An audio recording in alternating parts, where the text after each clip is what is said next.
The broadcast of the regular meeting of the Policy and Government Oversight Committee will now begin. Good afternoon.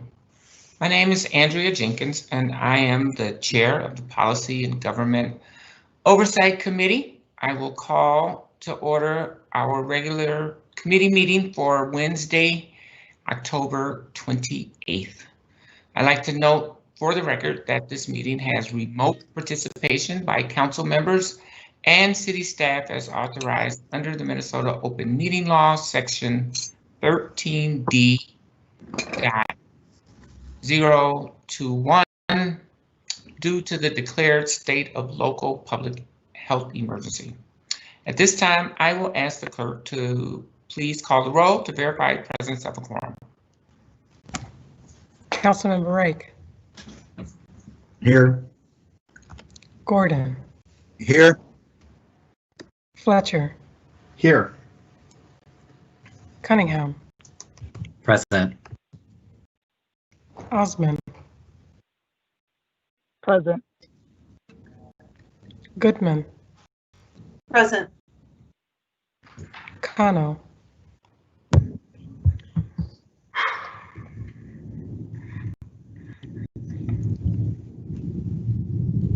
Bender.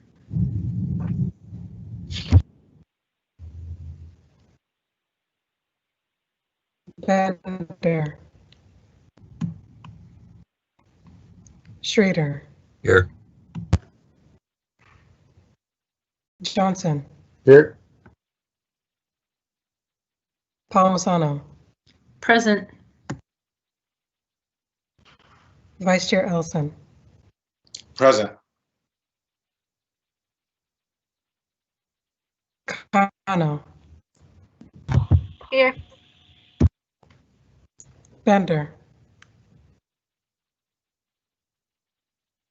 Chair Jenkins. Present. There are 12 members present. Thank you, clerk, and let the record reflect that we do have a quorum today. Colleagues, we have 12 items on today's agenda, including 3 discussion items, one of which is a part of our equity subcommittee.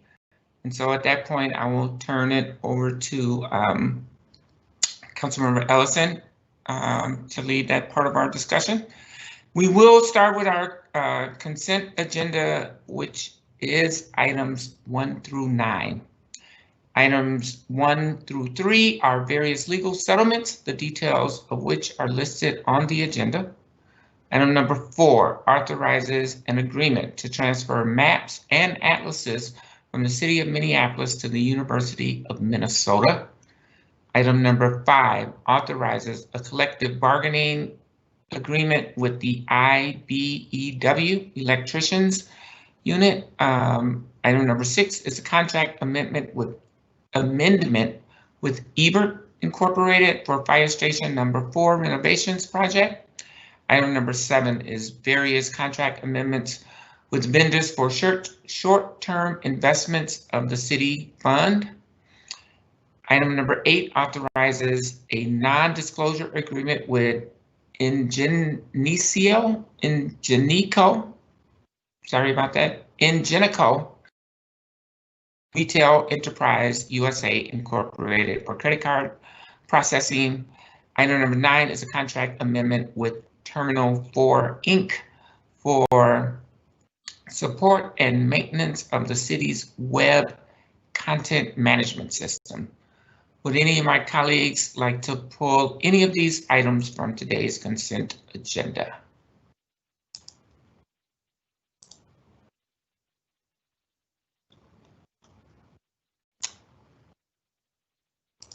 And if there isn't any, is there any discussion? I will move approval of the consent agenda and ask again, is there any discussion on this item? Seeing none, I will now ask the clerk to call the roll on the consent agenda. Councilmember Reich, Aye. Gordon, Aye. Fletcher, Aye. Cunningham, Aye.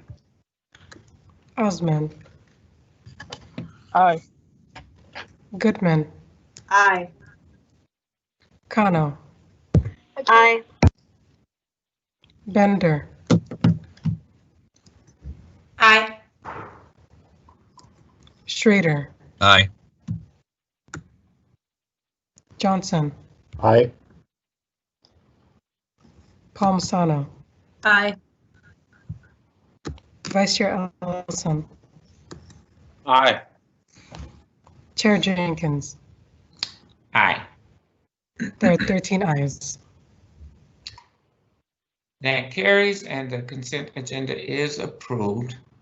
Item number 10 on our agenda is a report from the Office of the City Clerk relating to the plans and preparations for the 2020 presidential general election. Mr. Clerk will, Mr. Carl, the City Clerk, will be presenting this report, and I will invite Mr. Carl to give that presentation. Thank you, and good afternoon, Madam Vice President. As you noted, my name is Casey Carl. I have the privilege of serving as clerk of the great city of Minneapolis. May it please the committee, I'm here, as you noted, to report on our final plans and preparations to ensure that all voters have equitable, safe, and secure access to the ballot box for the 2020 presidential election. I will remind everyone, especially those who apparently are living under a rock, that the presidential election is next Tuesday, November 3rd, and that's just 6 days from now. It's been widely reported in all media outlets that Americans are voting in unprecedented levels this year, taking advantage of early voting periods that are authorized under various state election laws in the 50 states and the District of Columbia. We are certainly seeing that same level of strong participation here across Minnesota, and especially here in the city of Minneapolis. In this presentation, I'd like to summarize and provide some context for the turnout that we have experienced in Minneapolis with respect to our early voting. I'll also briefly highlight some of our outreach and communications initiatives that we've undertaken this year, and then I'll focus on plans for Election Day. I'll particularly highlight some security details that are in place to assure all voters have a safe experience at our polls. I'll conclude by talking about results reporting in the days that follow once polls close on election night, and then I'll be happy to address any questions that the committee might have. With 6 days until Election Day, I had prepared my comments to note that more than 66 million Americans have already voted. That far exceeds the 58.3 million who voted early in 2016's presidential election, but I did check my sources today just to make sure that I was correct, and that 66 million voters is incorrect. As of this morning, the correct data is that 73,249,578 Americans have voted early. That's 53% of the total ballots that were cast in the 2016 presidential election.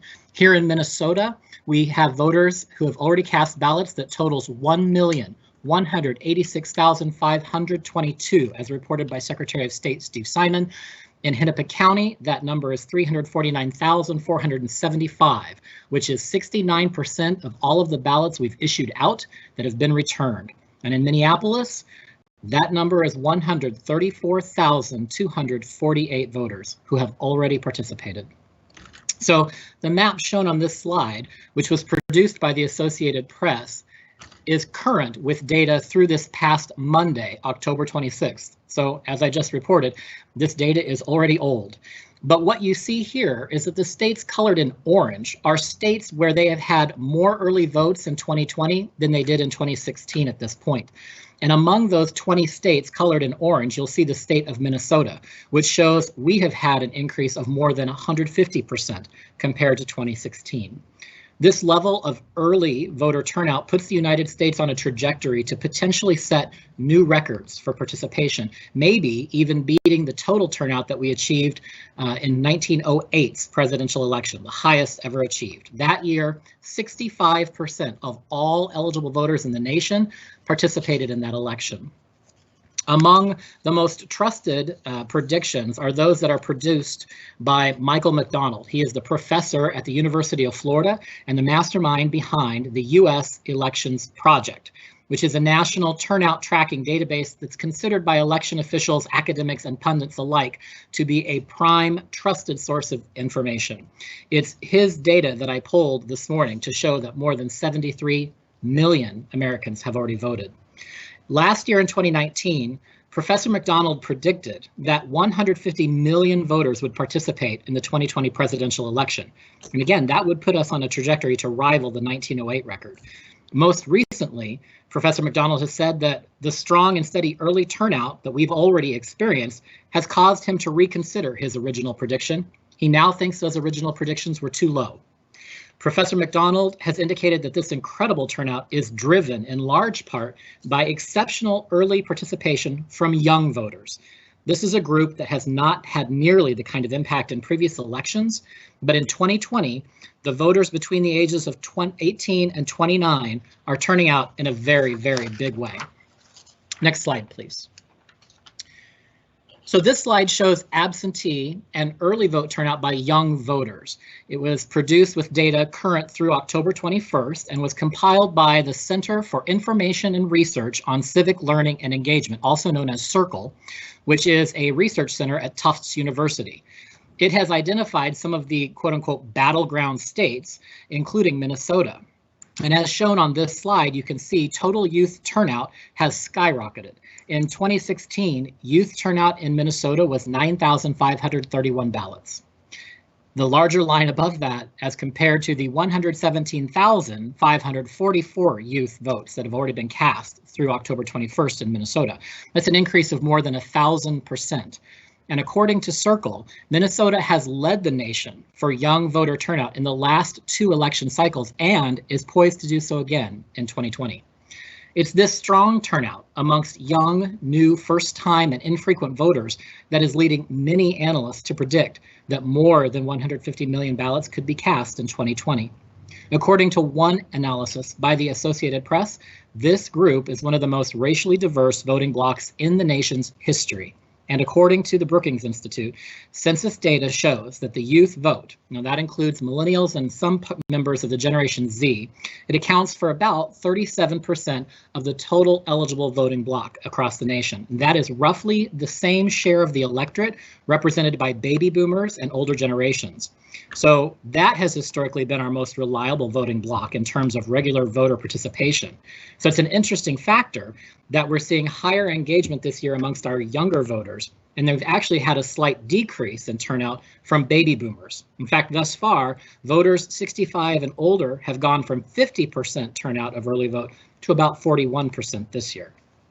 Of course, it remains to be seen how the youth vote will equalize out in the final tabulation of all of our ballots, but heading into Election Day, the level of participation by young voters and this demographic is very impressive and possibly a game changer.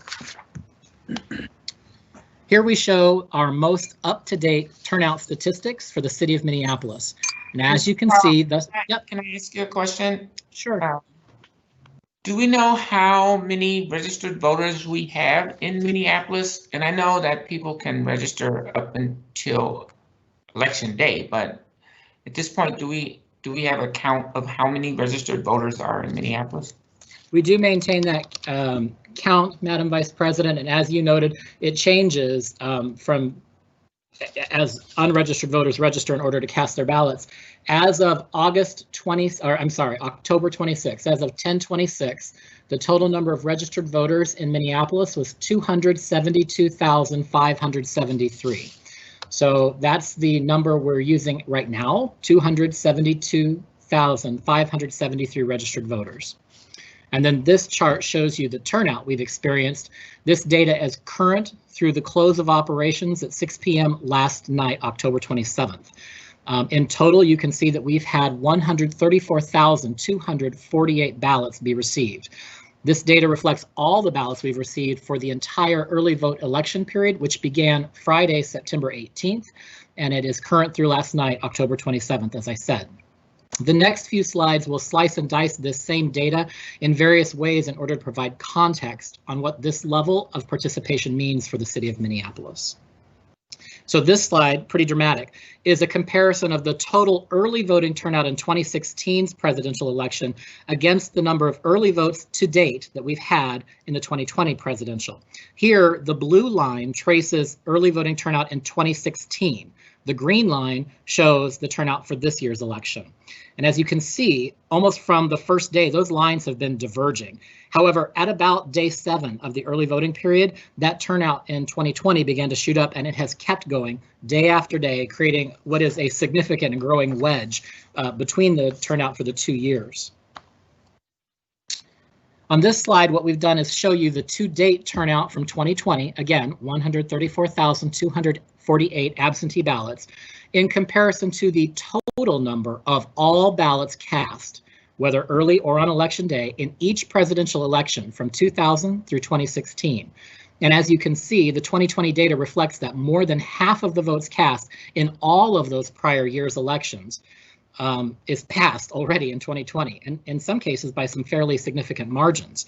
In fact, the 20% of total vote out for the 2000 presidential election is over 72%. And so here again, I have to remind everyone that we still have 6 days left until election day, and that won't be the last time I say that.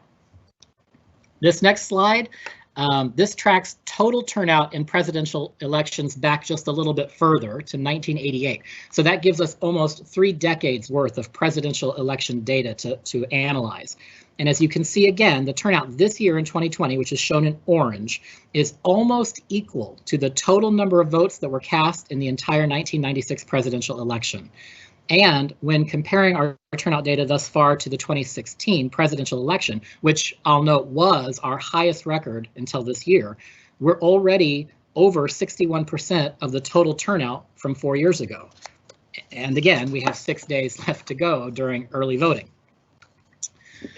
And then this will be my last data slide, I promise. In some ways, I think it's the most important because on this slide, we're actually providing some insight into what our total potential turnout might be. This entire pie chart reflects all of the ballots that have been issued by Elections and Voter Services during the early vote period. As you know, in Minnesota, we do not send out ballots except in response to a voter's request. So what this entire pie chart is showing is the total number of absentee ballot requests that we've received, and then we have issued a ballot out in response during the early voting period thus far. The colored parts of this chart represent the completed absentee ballots that have been returned back to election headquarters, and they are sorted here by color into our 3 primary categories.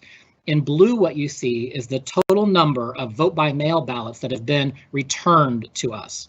The total number of early in-person voters is shown in orange, and then the green slice represents those absentee ballots that have been returned to us through Hennepin County, from military and overseas voters, from voters who are in healthcare facilities, and other forms of absentee voting allowed under state law. That leaves the gray slice on this chart. And what that represents, those 48,000 some absentee ballots, are ballots that have been issued out, but we have not received a response yet. It's almost 27% of our total number of ballots issued to date. And based on trends that we've analyzed over the last 2 elections, we would anticipate that about half of those ballots will be returned and completed, I should say, and returned to us before Election Day. The remainder we do not expect to have before Election Day. So based on those prior experiences and our analysis of those remaining ballots shown in that stacked chart there, the lighter gray is about 25,000, actually almost 26,000 ballots, about 14% of the total we've issued but not received back yet. And the in black is shown at 22,802, about almost 13% of the ballots we've issued that we would not expect to get back. However, if that projected scenario plays out where we get back the 14.2%, the 25,968 ballots, if we were to issue no more ballots for the rest of the 6 days of the early voting period and we got all of those back, it would mean that Minneapolis would collect 160,216 absentee ballots this year. And that would be almost equal to the total number of ballots cast in the 1996 presidential election and would equate to 73% total turnout from the 2016 presidential election. So again, huge. On this slide, we're showing that since 2013, Minneapolis, our Elections and Voter Services team has undergone a central component of each election being our voter outreach and ballot access program. This is to help us ensure that all of our voters are what we call election ready. And it includes a number of initiatives to engage target populations in the community. And each year, these initiatives involve several of our partners, but particularly our partners in the city's communications, neighborhood and community relations, and 311 departments as three of our top public-facing agencies. As in prior years, the centerpiece for our communications efforts is our Elections and Voter Services website, noted here for the public. This year, after we completed the August primary and with significant help from our information technology department, we were successful at launching a revamped and improved website using the city's new digital services platform. And complementing that website are our social media sites that we maintain on Facebook and Twitter. We also, as you know, provide a voter information guide that is delivered to every residence in the city. And that voter information guide provides details about each election for both registered and non-registered voters who are potentially eligible to register and participate. This year, for the first time, I'm very pleased to say that our voter guide was produced not just in English, but also in our city's other primary languages, Hmong, Somali, and Spanish. And all of those are available and posted from our website. We've also promoted voting options through radio programming. We've leveraged both paid and earned media to highlight key dates within the election timeline. We've participated in outreach to neighborhood organizations, and we've benefited from some of our long-standing community partners, as well as some new partnerships this year. We have plans to employ, train, and deploy more than 2,500 seasonal and temporary workers, deputy clerks, election judges, sergeant-at-arms, and others for this year's general election. It is a major undertaking, and it requires the participation of every single city department and division to make it a success.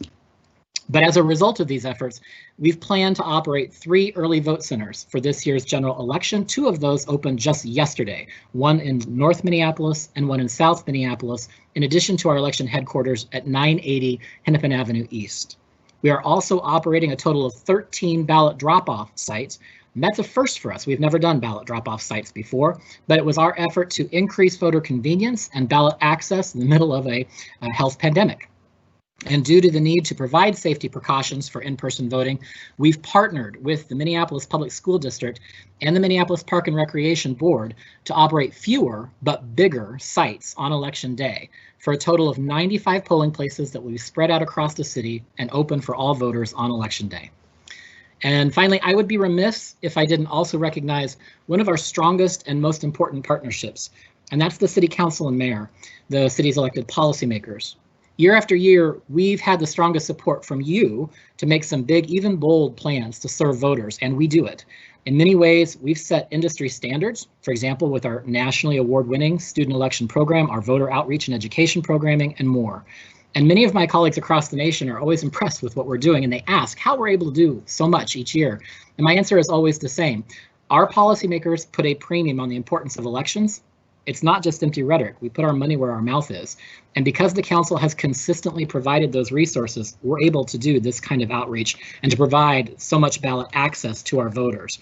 So on behalf of voters, my team, myself, and the community, thank you to the council and mayor. At this point, I'd like to switch and start highlighting Election Day and talk about options that voters have on Election Day, 6 days from today, and what that means for them. Of course, most significantly is voting at the polls on Election Day. As shown here, and consistent with state law, all of our polling places will be open at 7 a.m. on Election Day, and they will remain open until 8 p.m. and until the last voter in line at 8 p.m. is served.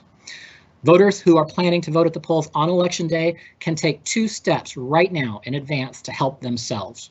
First, given the number of consolidations and changes made in our polling places this year, we strongly encourage folks to check and confirm the location of their assigned polling place, since it's probable that we've had a change. Our website does provide a direct link to the Secretary of State's polling place lookup system, so all voters can make use of that tool to confirm the site where they should go on Election Day to cast their ballot. Secondly, we strongly encourage all voters to access their sample ballot from our website and review that sample ballot before heading out to the polls. The sample ballot is an exact replica of the official ballot voters will be given in the polling place. And so it's something that voters can do to download their ballot and fill it out as if it were the official ballot. It will give them confidence because they can take it with them to the polling place as a guide in marking their official ballot. That does two things. First, it reduces the likelihood of some ballot marking errors.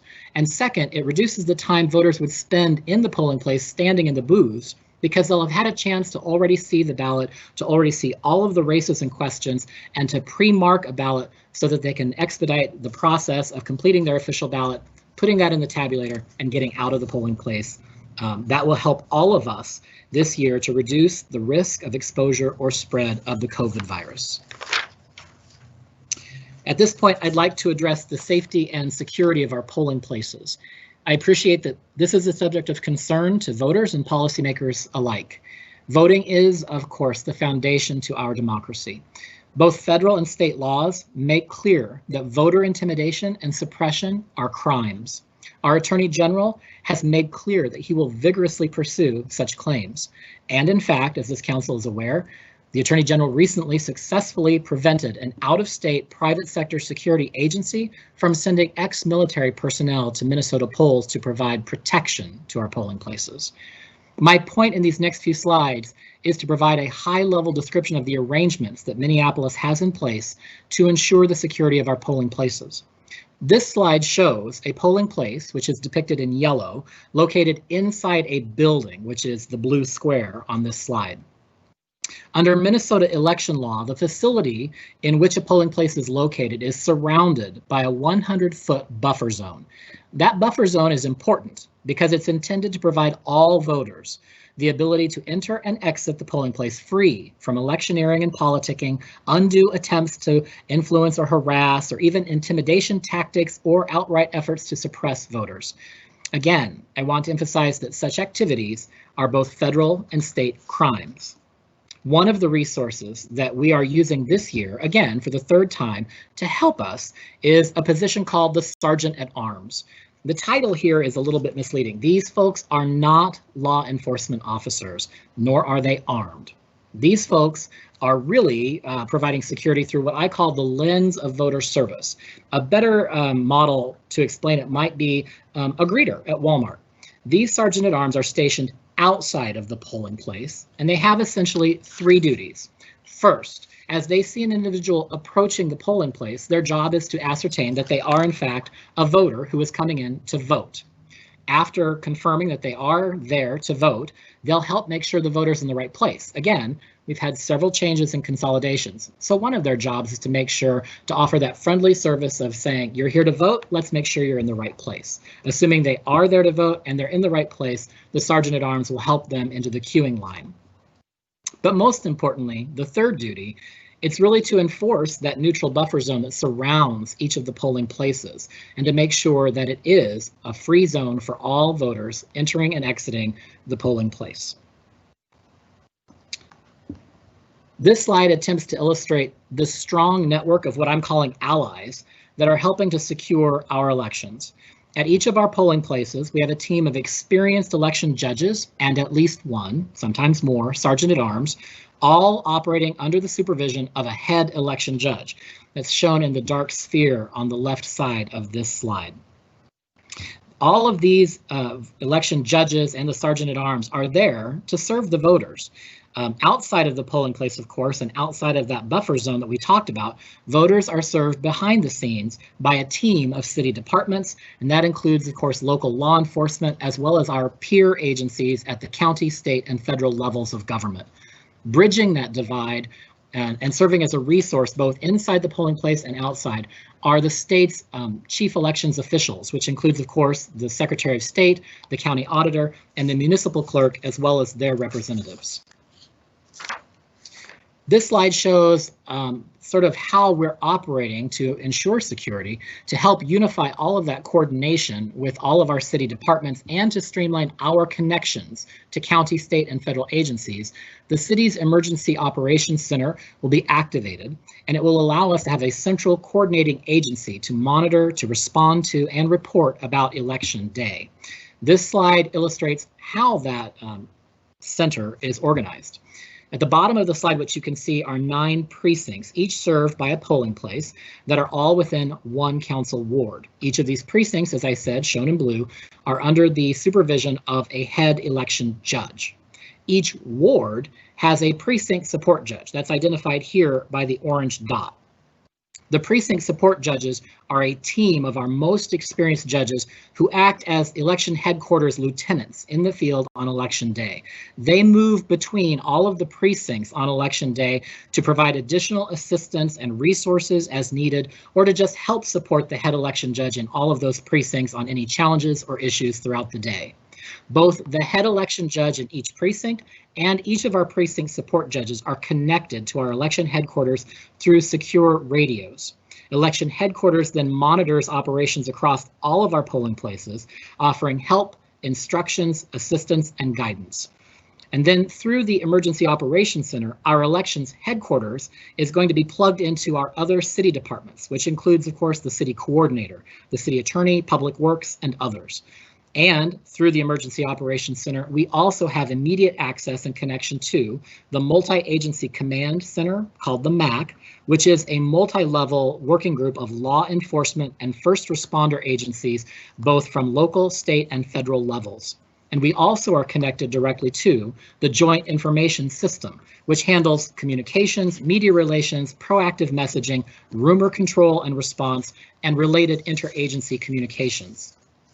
So as this slide shows, we have a multidisciplinary, multi-layered plan in place. It involves local, county, state, and federal agencies to ensure that all of our polling places, and by extension, our entire community, is safe and secure. Finally, this slide summarizes other options that are available for voters on Election Day to return their ballots if they choose not to go to a polling place. Primarily, these options involve the return of completed absentee mail ballots. We will keep all 13 of our ballot drop-off sites open on Election Day from 7 a.m. to 3 p.m. in order to allow voters to return their completed mail ballots in person if they choose to do so. But here it is very important for me to point out that completed mail ballots cannot be returned to the polls. They can only be returned to one of our 13 ballot drop-off locations. Similar to ballot drop-off, voters do have the option to designate an agent on their behalf who is allowed under state law to pick up and to return a completed ballot for a voter. The time period to designate an agent has already opened, and voters can send their agents to collect their ballots for them from our elections headquarters office at 980 Hennepin Avenue East. There's a special note here, and that is that the deadline for both designating and for returning completed ballots through an agent is Election Day.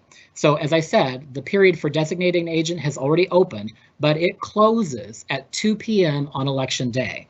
If you haven't designated an agent by 2 p.m. on Election Day, you cannot use agent delivery. And you must have any ballots returned by an agent returned to our elections headquarters by 3 p.m. on Election Day. Finally, a voter can use a parcel delivery service such as FedEx or UPS to return a completed mail ballot to our elections headquarters by 8 p.m. That's the same time that polls close on election night to our elections headquarters. The details for all of these options are posted to our elections website. This slide offers some helpful contacts for voters now through Election Day.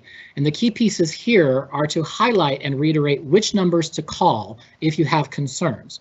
So, of course, any general information, inquiries, requests, or non-emergency issues should be referred to 311. 311 is open Monday through Friday, 7 a.m. to 7 p.m. And on Election Day, they extend their hours so that they are open through polls closing at 8 p.m. One of the reasons it's so critical for us to refer voters to 311 is because they log every single contact so that we can trace those and respond as needed. And we can also prioritize our response on election day or in the days that follow. Of course, in terms of actual threats to life or property, everyone should call 911.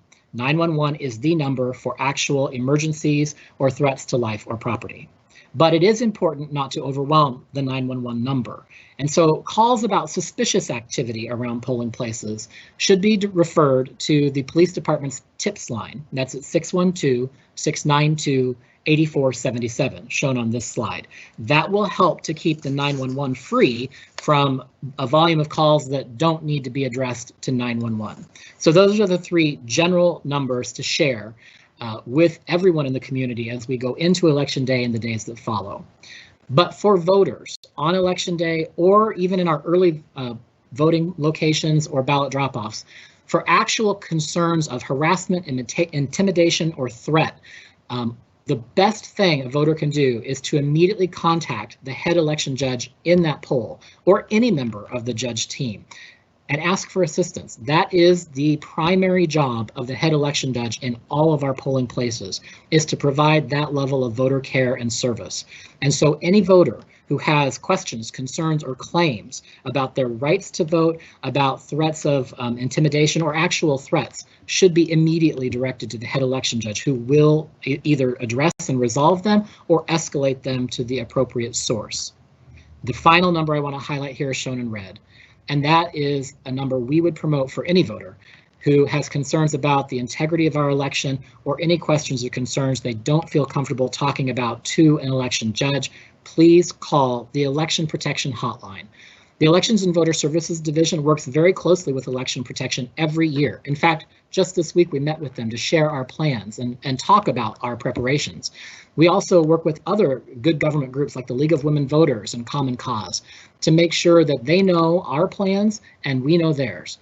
I would highly encourage voters who have questions about the integrity of the election or anything that they're not sure of. If you aren't comfortable speaking to an election judge, please do call Election Protection's hotline. That's 1-866-OUR-VOTE.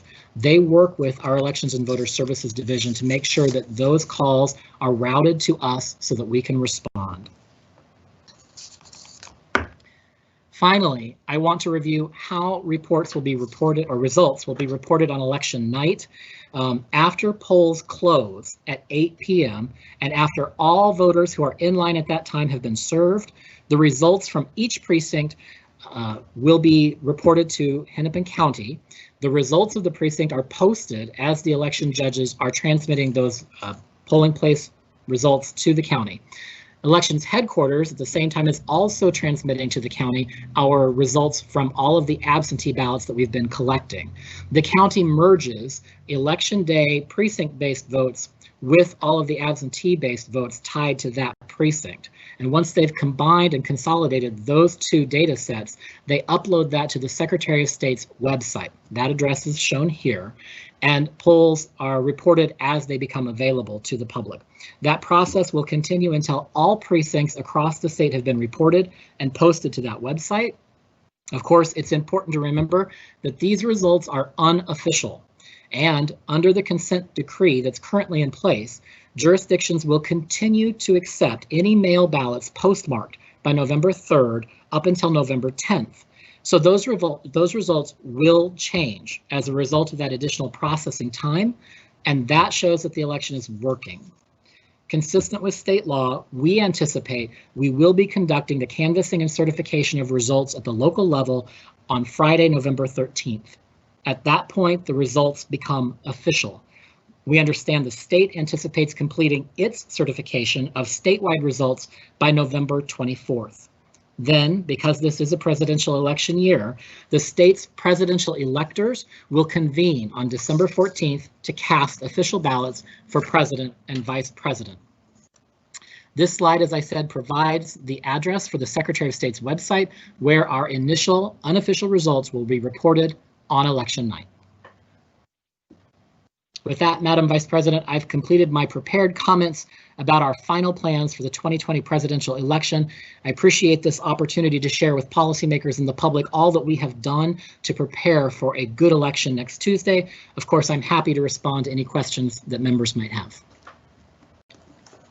Thank you, Mr. Carl, for that very comprehensive and encouraging report.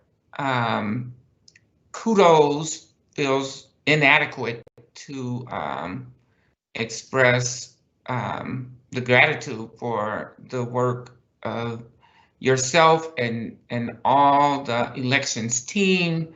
I know that people have been working for months and months and months to ensure that we have a safe and secure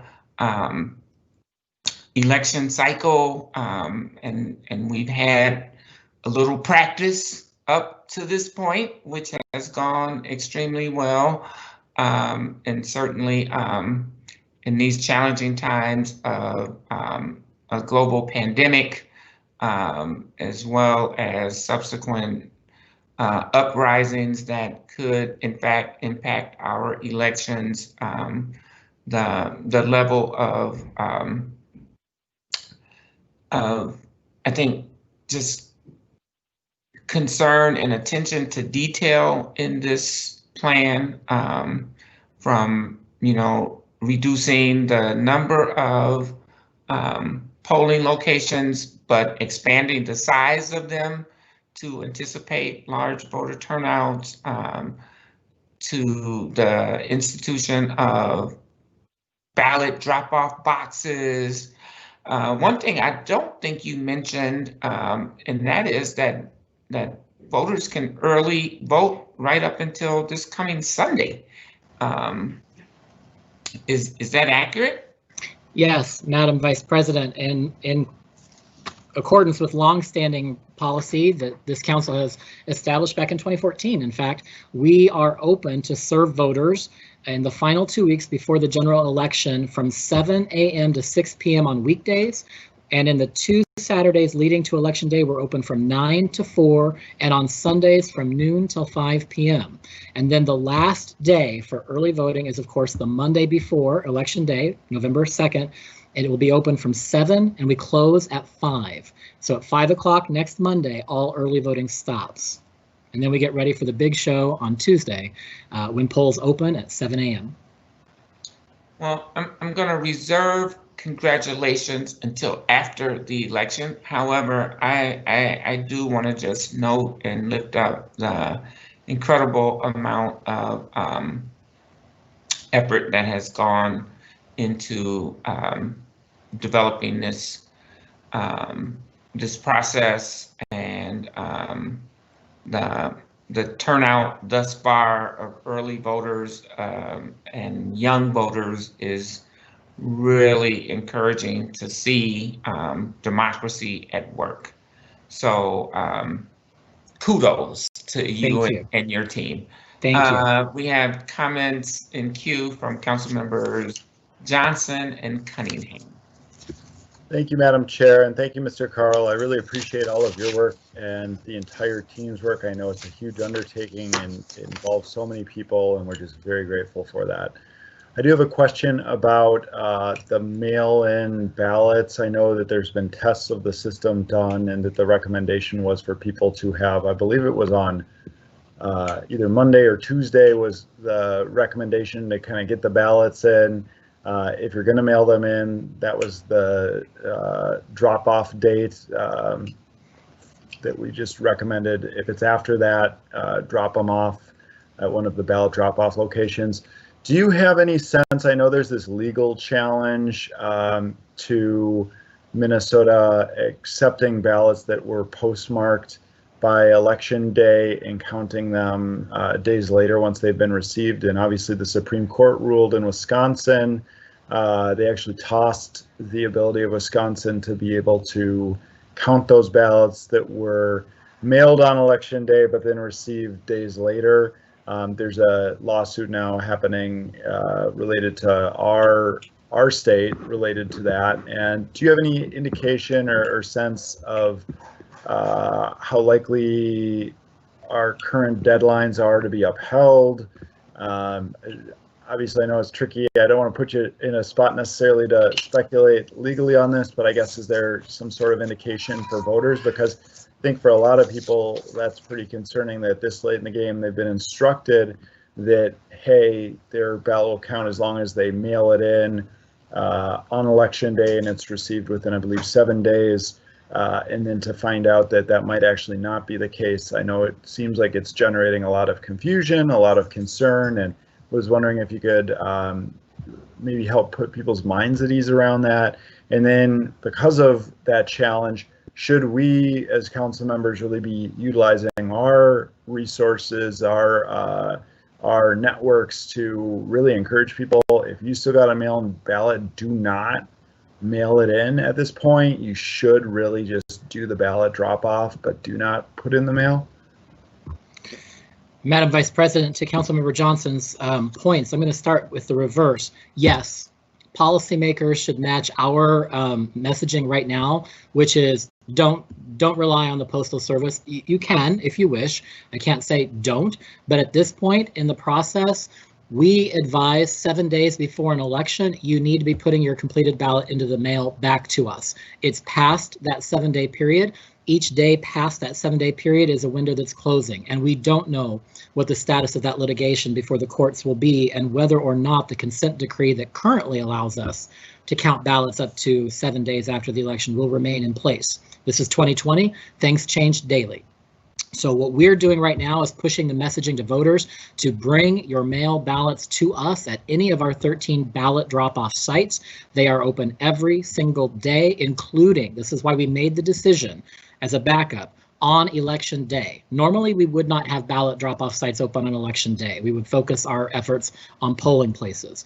But in considering what's happening and the potential for that consent decree to be overturned, in consultation with the election experts in our elections and voter services team, we made the decision to keep our ballot drop-off sites open on election day, so that in addition to polling place options, there is still the opportunity on election day for voters to bring their completed ballots to us at any of those 13 locations across the city from 7 a.m. to 3 p.m. I would ask if the technical team can pull back up slide 9. I just want to revisit this slide because this is that pie chart that I showed you. In Minnesota, because you can register and get your ballot at any point, there's not a hard number. But what encourages me here is that gray slice I said of the pie shown here is the number of ballots we sent out that we don't have back. We would expect we're going to get back either through the mail or a ballot drop-off about half, a little more than half, that lighter gray shade in the stacked bar chart. It's the number that's in black, the 22,000, that based on past years we probably won't. However, I really quick want to point out that doesn't mean that those voters didn't go to the polls and vote. Right? We don't have an ability to track that data. This is people who requested a mail ballot, but for one reason or another didn't return it. In some cases, it's highly probable that those voters just said, I'm going to the polling place and casting my ballot in person.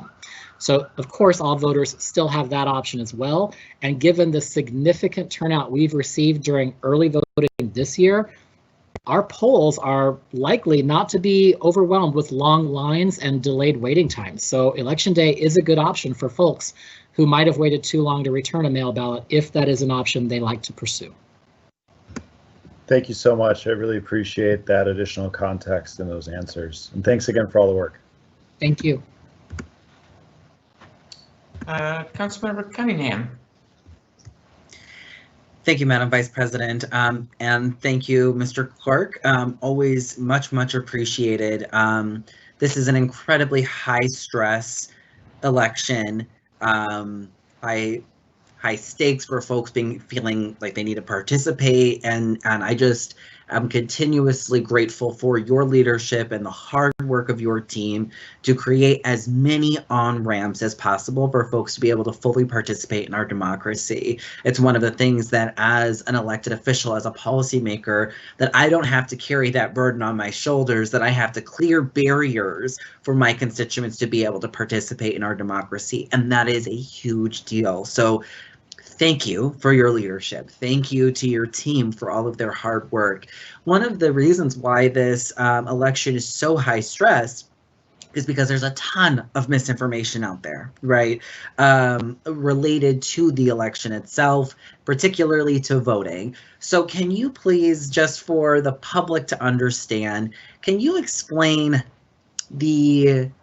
how voting by mail is a legitimate form of voting, and what kind of parameters are in place for folks to not be able to fraudulently engage in voting through absentee ballots? If you would just explain that a little bit for the public, that would be much appreciated. Certainly. Madam Vice President, I won't be able to address in a lot of detail the points that Councilmember Cunningham has raised. I'm happy to maybe follow up with more detail, but at a high level, I can share this. Mail balloting has been happening in the United States almost from the beginning. It really started as a way of enfranchising those who couldn't be at the polls on Election Day, and primarily that included our military, and those who were unable to physically get to polling places. So mail balloting has been around for many, many, many years. It is a legitimate means of access to the ballot. There are significant and substantial checks that go into protecting the integrity of that process as well, down to personalized barcodes that match up the ballot that's issued to a voter tied to their residence, their ward, their precinct. In Minneapolis, we typically have 125 different polling places that serve 134 precincts. Again, we went to 95, but what's important there is each of those 134 precincts is a means of security, because there's a different ballot for every single one. Even though the races and the content are the same, the arrangement is uniquely different for each precinct. And there are so many checks on the back end of preparing the ballots, testing the ballots, confirming the ballots, checks that the Secretary of State and all of our counties, as that upper tier umbrella, provide for us local jurisdictions. They are tied into national and statewide databases that check to confirm a voter's identification. And all of that work happens every day. A lot of people, of course, think, and it's a joke within the industry, right, that elections workers really kind of work a few months of the year. We work every day of every year prepping for each election, because it takes that much time to go through the voter rolls, to make sure that those voters are continuing to be eligible, that they haven't been disqualified for some purpose. A lot goes into the checks and balances, both for in-person voting, equal to how much check and balances goes into mail balloting. So that's just a flavor of those security details, and I hope that gives you some sense of assurance that a lot of individuals at various levels of government have their hands in that process to make sure that multiple checks are done before the first ballots are ever even printed, much less distributed to voters. Thank you for that response, Mr. Clerk. And we have a question and or comment from Councilmember Goodman. Thank you, Madam Chair. Casey, thank you for your presentation. My question was answered, but I do want to note there are all sorts of people out there like me who requested a ballot. Sorry, I'm looking at my big screen. That requested a ballot and now plan to go vote on Election Day. Why is that? Well, for me, because you've presented us with a percentage of people by precinct that have already voted. So I was able to calculate that since more than 60% of the people in my precinct have already voted, there won't be as many people, and I would feel safe to be able to go and vote in person on Election Day. And I bet there are other people like me. I guess my question is, what do I do with the ballot I was sent? Is it a souvenir? I'm not supposed to fill that out and then take it to the polling place, right? So maybe you could just advise for those of us 24,000 people that requested a ballot that might go to the polling place because of the information you provided us. What do we do with the existing ballots that we have? A very good question, Councilmember Goodman. And through the chair, I will say it's one we've been getting a lot in more recent days. And so the thing to do here is if you have asked for a mail ballot and you have it in your possession, you haven't filled it out, you haven't returned it, then I would encourage you to take it to the polling place with you and hand it to the election judge. They will spoil that ballot so that we have the record it was spoiled, and then they'll issue you your official ballot there in the polling place. And you can complete that ballot and cast it with assurance that it will be tabulated and included in the final count.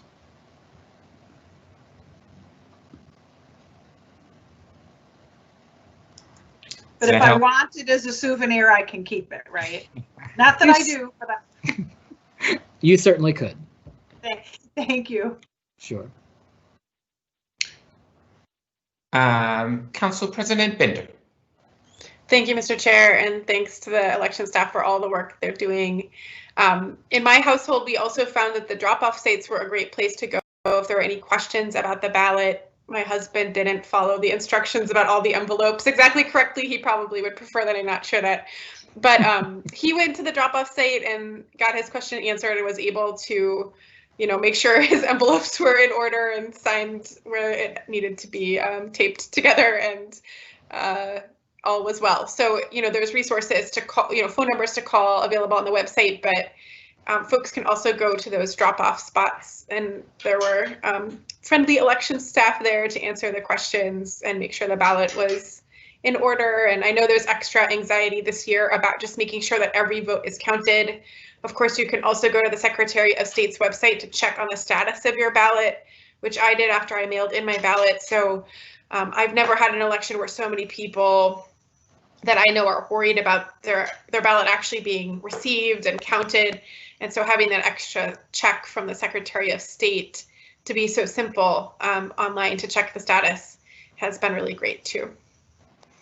Madam Vice President, if I can just add to the Council President's comment, one of the things that I'm proud of here in Minneapolis is, although it was said or suggested we could provide ballot drop-off sites that were unstaffed, just a box and people could drop off their ballots, Grace and I very quickly said, no, not here. We want not only the protection, the assurance of a visible staff presence at each of our ballot drop-off sites.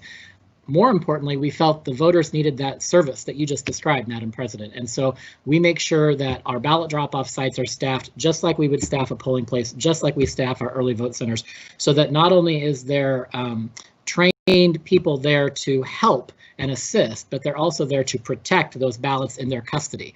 And make sure that those are protected and watched over until we can tabulate them and produce those first unofficial results on election night. I appreciate the feedback and knowing that our workers are doing great work on the front lines. Well, once again, Mr. Clerk, thank you so much for all of the efforts of the elections team. I just want to encourage our residents, the little bit over 50% who have not voted, to make your plan to vote. I will be showing up at my polling location on Tuesday, November 3rd to ensure that my vote is counted. And as Councilmember Goodman indicated, the lines should be very manageable, considering the number of people who have already voted. So thank you so much for that presentation, and seeing that there are no further discussion, I will direct the clerk to receive and file the report from the clerk. And item number 11 on our agenda is a direction to North Minneapolis Promise Zone staff related to the group violence intervention strategy. This item was discussed at last week's Public Health and Safety Committee and was referred to POGO Oversight Committee for further discussion. I will note that in the future, we will have conversations like these as a part of the committee reports, and we're going to institute that process at the end of this of our discussion items. And if committee chairs are not prepared to present today, that's quite okay, but we want to have these kinds of discussions going through our committee report. So I am going to ask if there is any, is there a presentation on this item? No, Madam Vice President, if I may speak to this. Yes, please. Thank you, Madam Vice President, and thank you for clarifying around the committee report outs. This is the first time we're doing it, so I appreciate the clarification. So, colleagues, I wanted to bring this item forward to keep our public safety work visible in terms of the public, so that our progress on this important work remains transparent and accessible to our community. There really isn't any action or report to be made today, but as a formal action by the council, this directive will go to the full City Council at our regular meeting on Friday for adoption. As a high-level overview, to address the urgent, unacceptable gun violence crisis in our city, we have been working with national experts to develop a public safety plan with an enhanced GVI strategy to pilot and scale. Given gun violence is the most pressing public safety issue we are facing right now, and the concentration of gun violence is taking place in the 4th precinct, the pilot will be focused there initially. The data demonstrates things like carjackings and robberies, which folks maybe would not connect with gang and group activity, are actually connected to that exact thing. So if we disrupt the violence of the most active groups and gangs in North Minneapolis, that will have citywide positive impacts. We will also learn a lot of lessons in the 4th precinct that can be then culturally adapted and applied to other areas of concentrated violence in our city. Julianne Learson, Director of the Northside Promise Zone, Director Sasha Cotton, Commander Charlie Adams, and Glenn Burt from MPD are our internal team building out the operational details of this pilot.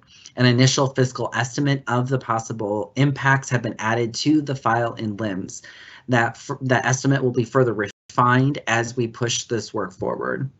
Along with building out the operational details of this pilot, work underway includes outreach to community partners, more thorough data and safety issue updates from MPD to us as City Council members, and intelligence gathering to identify the most active group members and hotspots.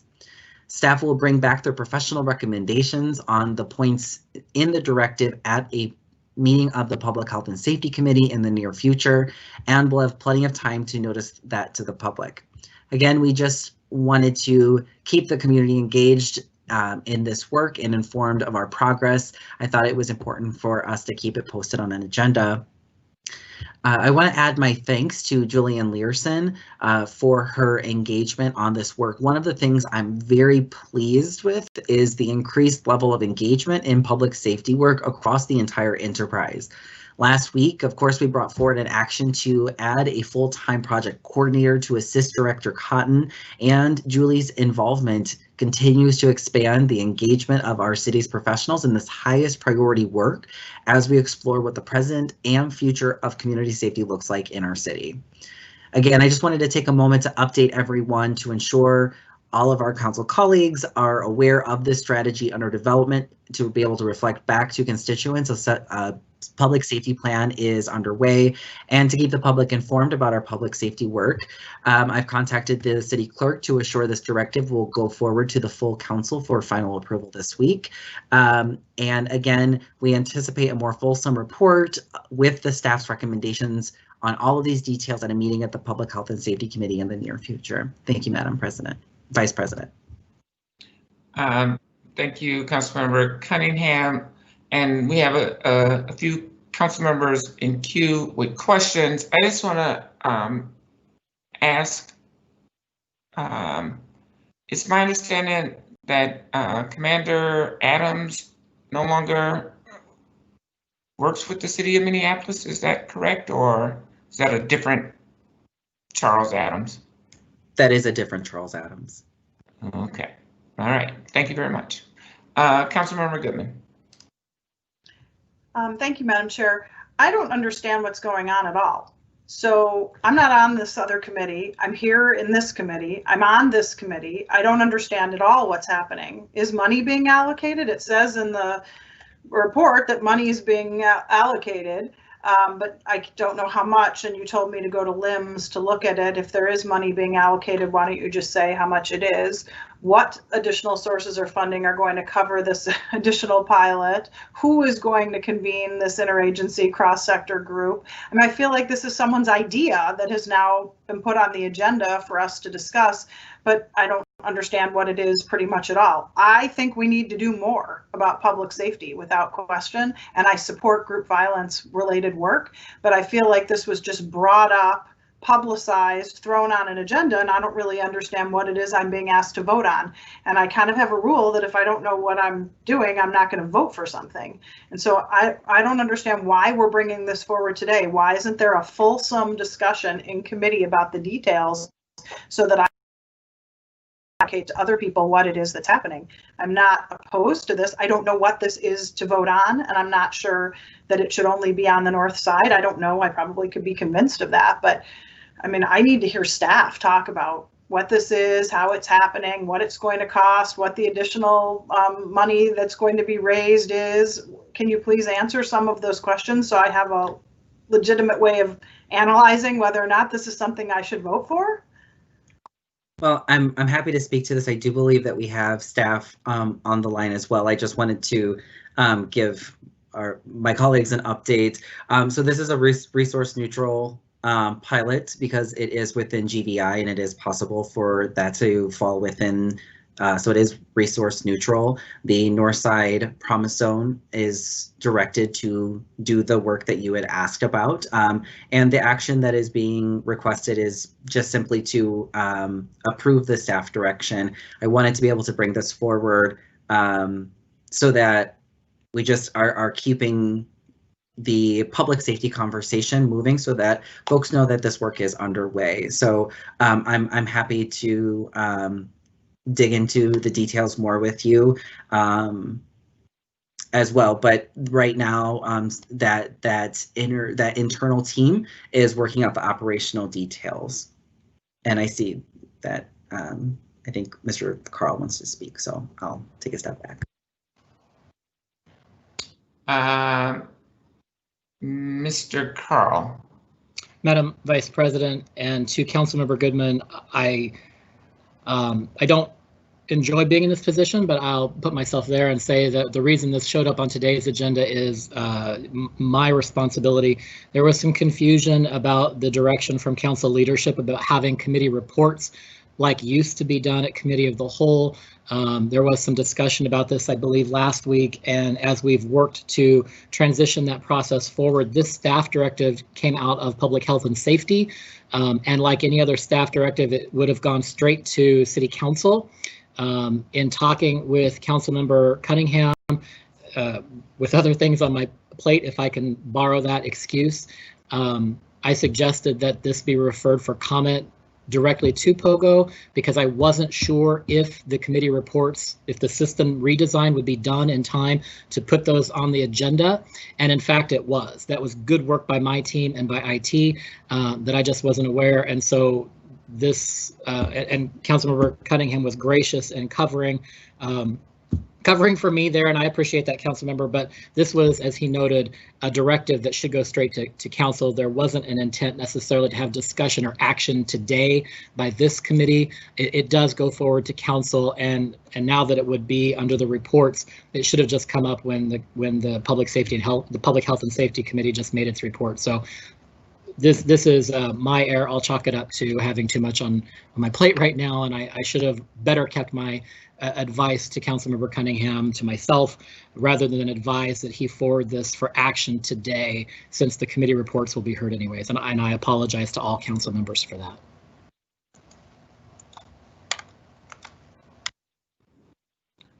So now we'll go back to our council comment queue. Council President Bender. Thank you, Madam Chair. I was going to make a similar statement about the procedure, and also know that you and I have been working together with the clerk to get this system of reporting back up and running at POGO. I think that, well, I'll say a few things.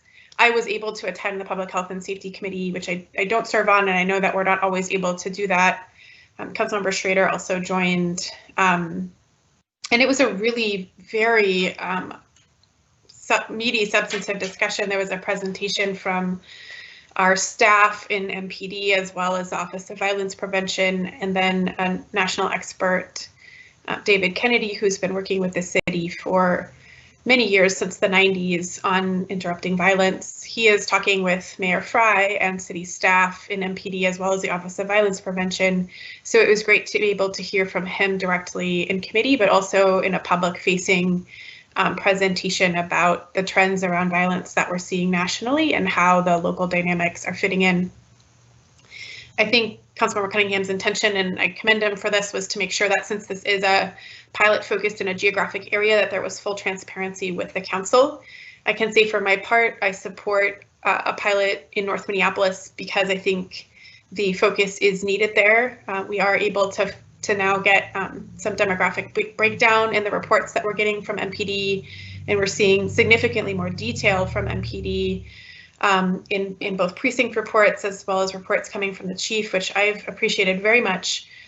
We are still seeing the same kinds of trends in violence that we have had for a long time in Minneapolis, where 80+% of gun violence victims are Black, and the vast majority are young people, age 12 to 30 or so, who are impacted by gun violence. And so, really focusing our energy in interrupting those cycles of violence that are affecting our young people is a priority that I, as one council member, support. I also know that the patterns of crime that we are seeing around the city, including in Ward 10 and others, are linked to the activities that are happening, among the group violence that this is working to interrupt. So there are lots of connections, and David Kennedy went into that, but of course our staff also know that. So when we have follow up with their inspectors or others about specific incidents, we often find that they are linked in to networks of groups in our city. So I really appreciate the work that's gone into this from MPD, from the Office of Violence Prevention, Councilmember Cunningham's work. As I said, Mayor Fry, I know, is involved, and hearing from David Kennedy as well. So it's, I think, been a good effort to make sure that we're addressing the concerns we're hearing from folks in the 4th precinct, and again, to really focus resources on that violence that is so harmful to our young people. And again, I agree, Councilmember Goodman, that this is atypical for that reason, that I think this typically would have been part of the committee report, not as a standalone item on this agenda. Thank you, Councilmember Bender, for a little more context, which I think Councilmember Goodman was asking for. We have this high level kind of information, but still not a lot of content. Councilmember Connell. Thank you. I hope folks can hear me. I appreciate the efforts being brought forward today in this staff direction. I think it's really challenging to do this work piecemeal type. And so, over the past week or so, I've been reflecting on the hundreds of meetings we've had this year, or actually in just the last 4 to 5 months, trying to respond to a number of issues relating to crime and safety in our city. And it does feel like we're missing sort of a comprehensive, coordinated, coherent plan for the entire city. And I understand that individual council members want to be able to stand up for their own communities and represent those interests.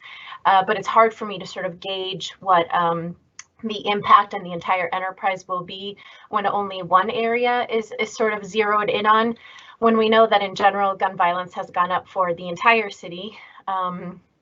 We know that there's been a lot of challenges around several other negative interactions in our community that involve theft, robbery, carjackings. We had our first sexual assault victim on Lake in Bloomington about 2 weeks ago, sort of in the middle of the night. And that kind of thing hasn't happened before on Lake Street, or it hasn't happened for a while. So there's a lot of business owners and a lot of different constituencies reaching out to us asking for help and for a response. And I remember requesting a presentation on what the city's plans were going to be to reduce gun violence to our colleagues here. And I never quite got a response, so I was hoping that we would have a chance to maybe talk about that during our public safety and public health committee.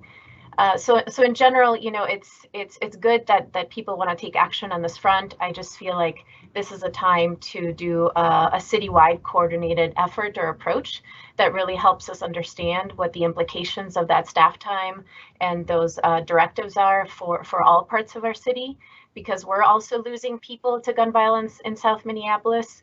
We're also experiencing severe challenges that Minneapolis isn't able to respond to or help us with, primarily because they're not a dispatch group, and secondarily because they have explicitly said that they do not respond to gun violence issues. That's not their framework or their approach. And at the same time, we still keep getting a ton of requests from residents and business owners to figure out how to calm the situation. So, you know, this is me just putting it out there to colleagues and staff that we need a comprehensive citywide plan.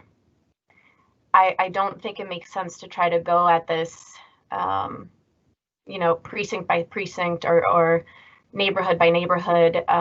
We need to better understand how we as a community are coming together to tackle this problem.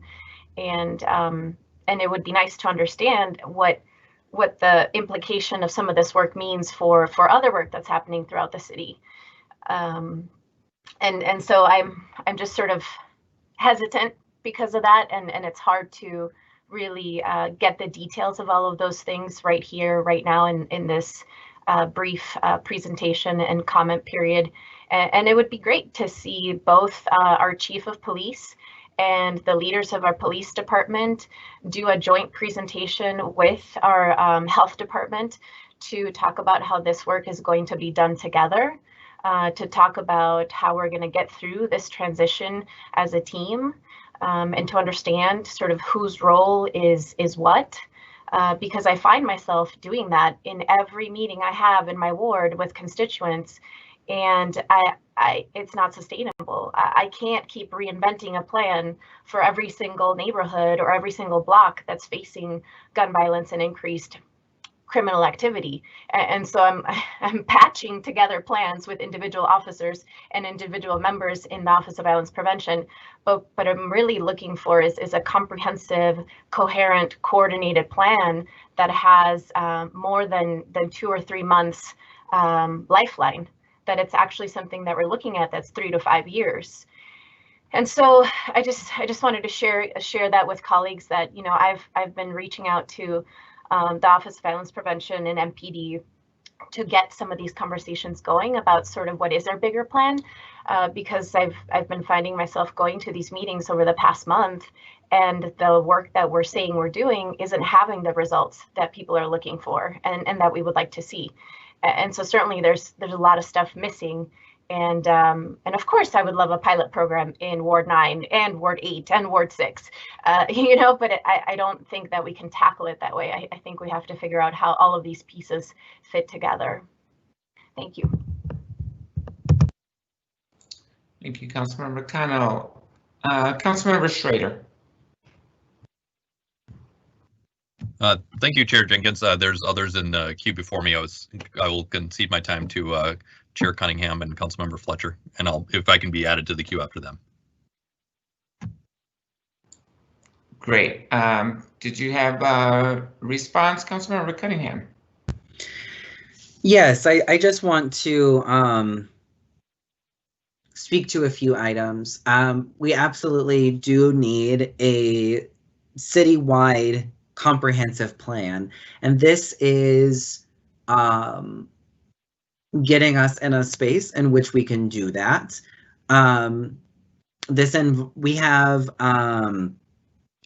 We have monthly, just so folks know, we have now monthly updates with the Office of Violence Prevention and MPD presenting to the Public Health and Safety Committee.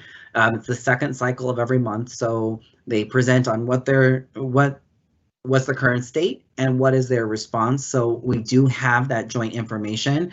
With this particular strategy and plan, we are looking at like the police are on board, MPD is on board, various staff are on board. This is not piecemeal. There is science behind the approach to address the highest concentration of violence and the most urgent violence. Even though gun violence has gone up across the city, the disproportionate increase has still been in North Minneapolis, and we literally have children killing one another here on the north side. This is incredibly urgent, and that is not to in any way, shape, or form diminish what's happening across the city. But the science is you focus on the highest concentration of the worst violence, and then you see implications, broader implications, and then you adapt, and then you move to the second highest concentration. Then you adapt and move to the third highest concentration. And so this is not me as a Northside Council member saying Ward 4 needs to be focused on. This is an evidence-based, science-based logic and theory of change as to how do we actually disrupt the cycles of violence that are interconnected across the entire city. I will also just say for the record that with the uptick in crime and violence, other parts of the city are starting to experience a little bit of what we've had to deal with for decades on the north side. And this is not to minimize the traumatic experience of crime and violence, but to call out how normalized our experience, our traumatic experience of crime and violence has been on the north side. It has been intolerable for a summer in our city. Like, that is a sample of what has been tolerated, not like tolerated for, not by the north side for decades. We're asking for folks to get behind a resource neutral way. So to be able to go back to Council Member Goodman's point, this is a resource neutral pilot that, again, I highly recommend for colleagues as well as the public to please watch the David Kennedy's presentation on Thursday at the Public Health and Safety Committee, because he goes into detail about a particular approach like this. This is a configuration. We are here digging into a little bit like the high level.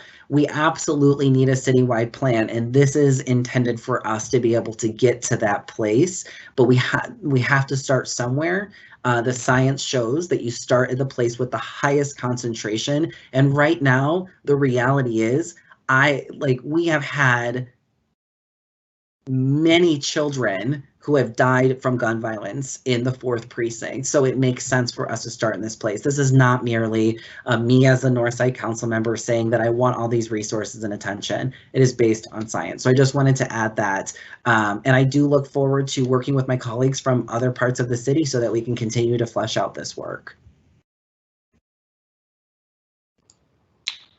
Councilmember Fletcher. Thank you, Chair Jenkins. I just want to reflect on how hard this work is. I just want to reflect on how challenging it is to do significant transformational systems change together as a group at a time when people are experiencing genuine fear in the middle of a pandemic, and we're coming together to make plans. I totally agree with Councilmember Cano that we need a robust, comprehensive citywide plan, and we are working on that. And we have promised a year of community engagement to include the whole city in building a comprehensive plan that everybody really is bought into and believes in. And at the same time, we have been hearing from so many different directions that people are not going to wait for that we cannot wait for the perfect, that people are looking for a response from us now to violence that is happening now urgently in our city. And what I really appreciate about this is that Councilmember Cunningham, I think, really took the spirit of a lot of the public comment that we've received from a lot of different sources, ranging from the public testimony in the Public Health and Safety Committee to meetings people have held on the north side, to the broad set of engagement that we've received from people all over the city to say we need a response now. And we've identified staff resources, and we have identified a model that is already approved and endorsed by the mayor and the chief and the council in GVI to kind of say we're going to supercharge this strategy. We know that it is hard to coordinate. At times it has not gone well in the past where that coordination has not worked. So it makes sense to focus it in a precinct. Many times when we try to roll things out, people say, oh, that would be really hard to do citywide. Can we try it in one place first, right? So often when we try to do big systemic change, people say, let's pilot it in a more geographically specific way. And then when we pilot something in a geographically specific way, we say, no, we need a citywide solution. So there's always there's never a perfect way to get into this. But I really appreciate focusing on the data clearly shows that the 4th precinct is where the concentration of gun violence is most intense. It is the right place to focus this energy right now. And we have a proven and previously adopted strategy through formal council processes and the mayor's collaboration that we know is something that we can enact, that we need to try to enact and show that it works. And that then I think we do need to take the lessons that we learned from this and apply them citywide. And I think we need to continue to do exactly that. We need to continue to build a citywide comprehensive plan on this work at the same time that we pilot things and problem solve and respond to the urgency of the moment along the way. So I'm very supportive of this, even though it doesn't touch my ward directly. I think it's very important that that we try this and that we really commit to it and that we gather as much community energy and resource to direct into confronting violence where it's happening as we possibly can. And I really appreciate the way that this is coming forward. And I hope that we can support this. I know there was a little bit of a procedural hookup that even led to this conversation happening in this committee. A little bit of a mess up here, but now that we're here and talking about it, I think let's endorse a strategy that is a response to some of the problem that we're trying to solve and move forward together.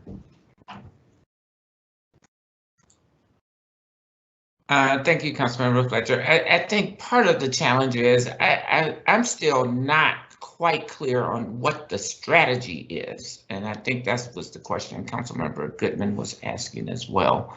And I'm a little unclear about the order now. I think Councilmember Schrader was in queue, and then we have Councilmember Cano and Bender after that. Councilmember Schrader.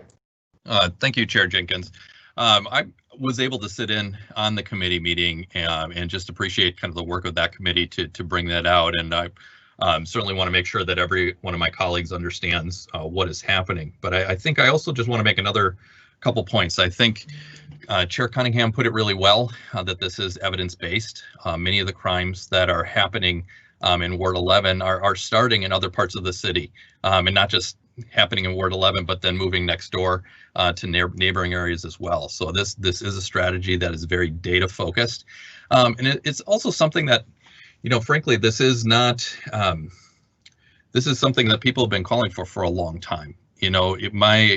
I'm sure we're all hearing just how much, our constituents are concerned and are fearful and want to see action this summer. That didn't happen, and they want to see action now. We need to be doing things like this. We need to be doing pilots. A citywide plan would be fantastic.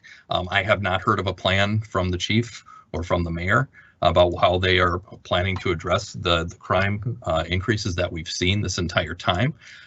We need to be doing something now, and I think focusing on data, focusing on using all of the tools, including group violence intervention and all of the other kind of staff tools that we have in the city makes sense. I'd also say I think a lot of our, at least my constituents, think this is happening already.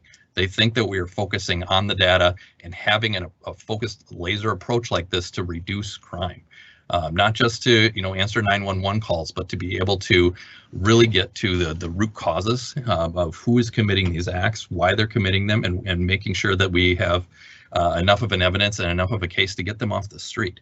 So I applaud this approach. I really appreciate my colleagues' questions. We do need to fully understand, but I hopefully you have the same reaction I did when I was able to see this presentation.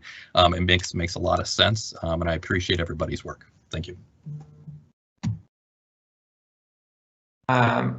Thank you, Councilmember Schrader. Councilmember Cano.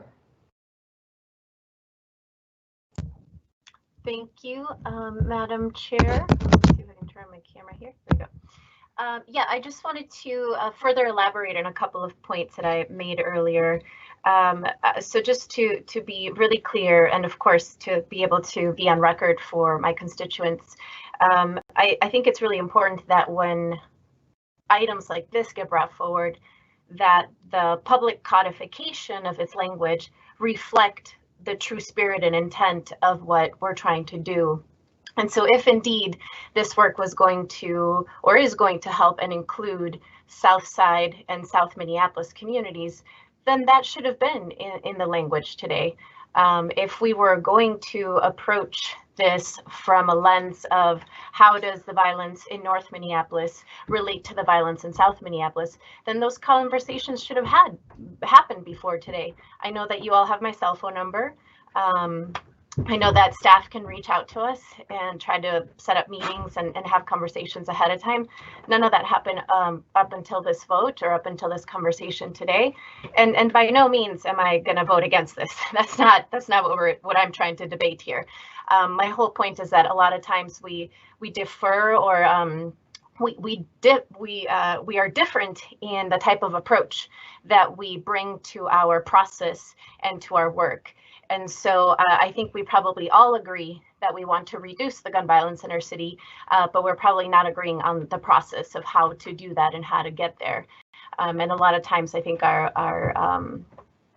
positions differ on that front because the process that we would have chosen to bring something together and forward is just sort of different. So my real interest here is making sure that the people who are being harmed in South Minneapolis and who are experiencing some of these issues and who have been experiencing these issues for a while as well are reflected in the language of the work that we're saying we're trying to do. I think it's a simple enough thing that can happen with more coordination among us, but it just didn't happen for this particular action that's being presented today. And I'll add that the plan that I'm speaking about when I request a citywide plan to address what's going on is not the year-long engagement for transforming our public safety system. I'm talking about a plan to end and reduce some of the increase that we have seen in violence in our city. I think we need sort of a immediate, medium-term, and long-term plan to address some of this work. And so I don't want this to get confused with the engagement process. I'm talking about an intervention that we need to activate right now to ensure that we can manage what's happening in our city, respond to what's happening in our city, because it's having very real impacts. And unfortunately, as it has been said here today already, disproportionate impacts on communities of color above all. So so I appreciate folks wanting to take action, and I really encourage all of us to not normalize the type of violence that's happening here. I don't think any of those experiences are excusable, and I think a lot of people have tried to help and have tried to do things over the last 10 years. I think we all know we live in a society where some of those issues are deeply rooted in economic systems and exclusions that are above and beyond the single power of a council member. And so at some level, we do play harm reduction to a certain extent, have to learn how to mitigate those harms, because in order to end them, we would have to probably have like a revolution in this country.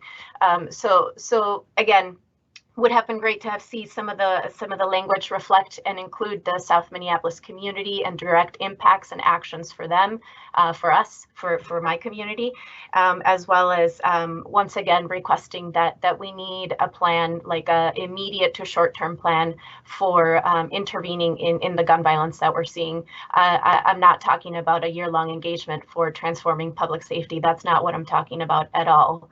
I'm talking about a direct plan that we can enact soon to make sure that we turn this around and that we can gain the energy to really see the other changes that we had hoped to do for the long term. Thank you. Thank you, Councilmember Cano. And yeah, I agree. We need a comprehensive strategy and likely a both and kind of approach. Council President Bender. Thank you, Madam Chair. I wish this conversation could have been preceded by all of the information that was covered at committee, because I think it really would have helped, as it did in committee, really ground the conversation in the presentation that we had from MPD, Office of Violence Prevention, and David Kennedy. Professor Kennedy's work, as I mentioned, is grounded in cities across the country, including in Minneapolis in the late 90s. Most of us weren't on the city council, at least one council member was. I know that he would be happy to schedule briefings with council members, and I would offer to help facilitate that if that is helpful. As I said, I know he is talking with the mayor and the police department, as well as city staff in the Office of Violence Prevention as well. And as the chair mentioned, the strategy is really, as this staff direction indicates, this is very specific to group violence interventions. It's not intended, nor does it say anywhere in the resolution, to replace any other kind of effort around safety, or it's really talking about the specific activities of our existing group violence prevention strategies, which are collaborative and include the Office of Violence Prevention and the Health Department, the Minneapolis Police Department, and community partners. And with this strategy, often law enforcement, not only in the city, but external partners as well. We talked about it at the committee, and I think some of the members had to leave early, but we did talk specifically about 30th and Chicago very briefly. I know we have a lot of resources going there for a number of reasons. Certainly I am happy as council president to continue to follow up with the council members who represent that area and see what makes sense for a strategy like this one. But this strategy is intentionally very focused. It's very focused on group violence intervention, so intervening in dynamics around gang and group violence. It is very focused specifically on violent behavior. It is very focused specifically on those small number of people in any community, including our community, that are sort of at the core of violence that is happening. It's been an effective strategy that has worked around the country, including here. And so I don't feel like I can really do it full justice, but I did want to kind of re-ground us back in the amount of information that was shared at committee, because I think unfortunately this conversation is coming a bit out of, without that context.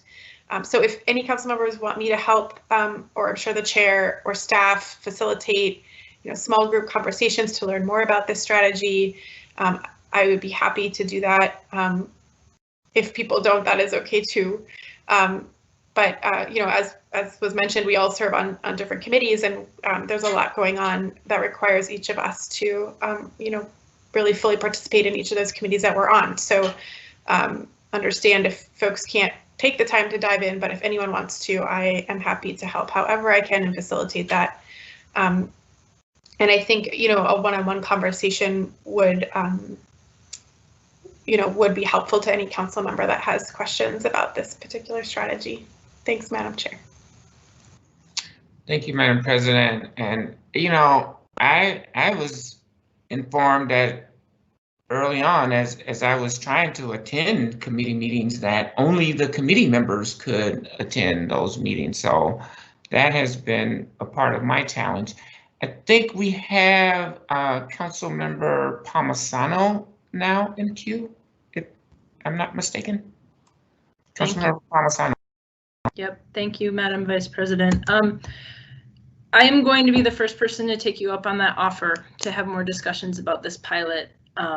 I don't feel this should be talked about as though it was fully vetted at committee. It wasn't. I was there. I was there for what I thought was all but the very end of it when I logged off for a doctor's appointment. But neither of those presentations, not Professor Kennedy's presentation or the other, was about a pilot. The Office of Violence Prevention was a community safety update generally, and the violence reduction presentation has broad recommendations about legitimizing policing and removing responsibilities out of their department. And we had conversation about that. I asked some questions too, and my colleagues just had some great feedback about those pieces. But the answers to my colleagues' concerns here today, I feel need to be available to the public on LIMS or in a presentation or whatever. The only thing that's currently out about this for the public space or that I've seen other than a press release is a fiscal note right now from the Promise Zone.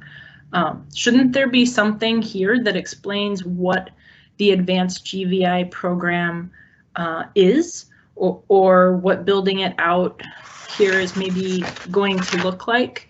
I fear that the answers to my colleagues' questions, Councilmember Goodman's questions, Councilmember Cano's questions, should be available to the public. And I'm committed to this too, but I need to point out this wasn't something that was even on the agenda, or I would have stayed and canceled that doctor's appointment to hear about it. So I worry a bit that, is this the right focus to direct so much staff attention to a pilot right now that hasn't really been vetted or talked about or reached out to even council members? Right now we're wrapping up lots of staff time, and that's a big resource to pull right now. I know that we won't reduce violence in any one part of our city or more parts of our city by rearranging the deck chairs here. So I just want to be very clear about what this is, and I want to be supportive to my colleagues in it. So thank you, and I appreciate my colleagues' offers to do another presentation on this.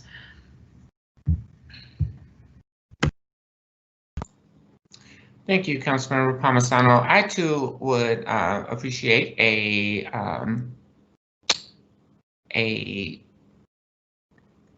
briefing, presentation, conversation with Mr. Kennedy or at least the committee chair and whoever else to get a better understanding of this proposed pilot project as well.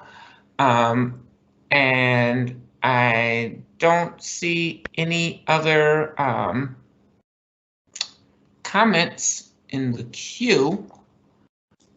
And so, Madam Vice President, I'm in the queue. Oh, yes, you are. My apologies. Councilmember Cunningham. Yes, thank you, Madam Vice President.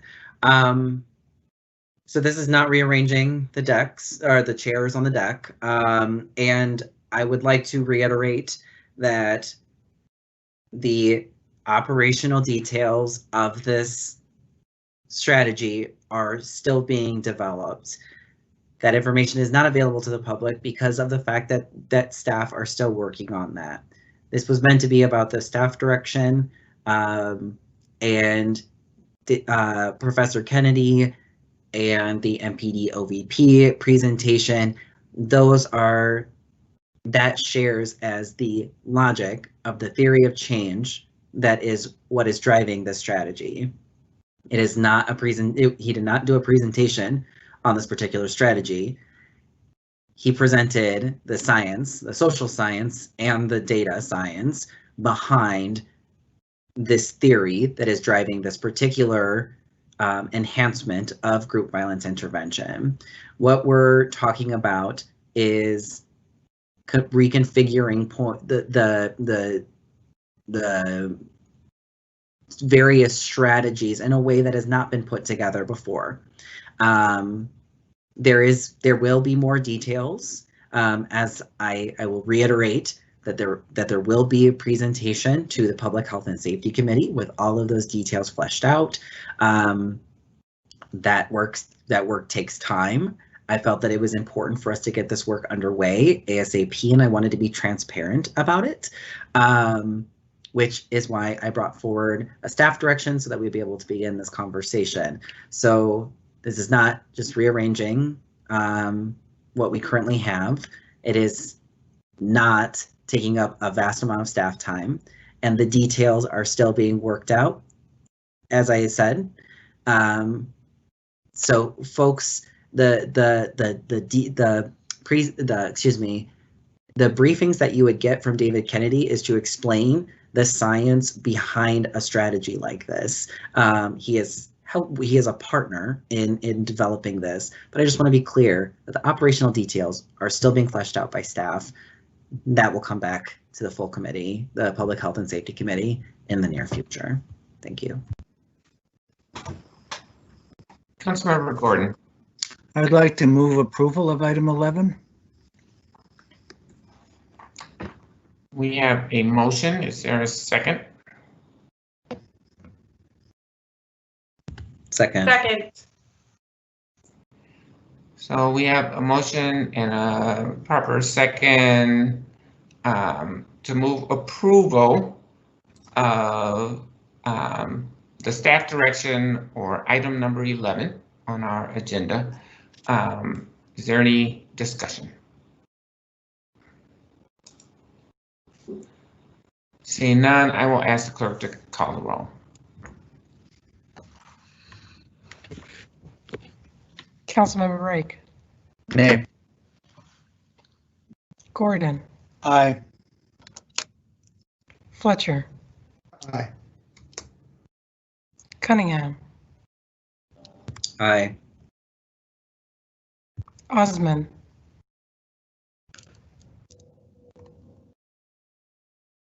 Osman. Goodman. Kano. Bender. Aye. Schrader. Aye. Johnson. Aye. Palmisano. Aye. Vice Chair Ellison.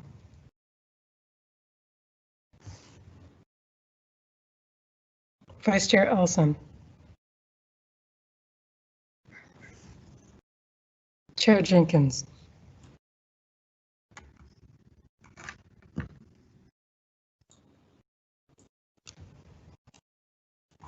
Aye. Sorry.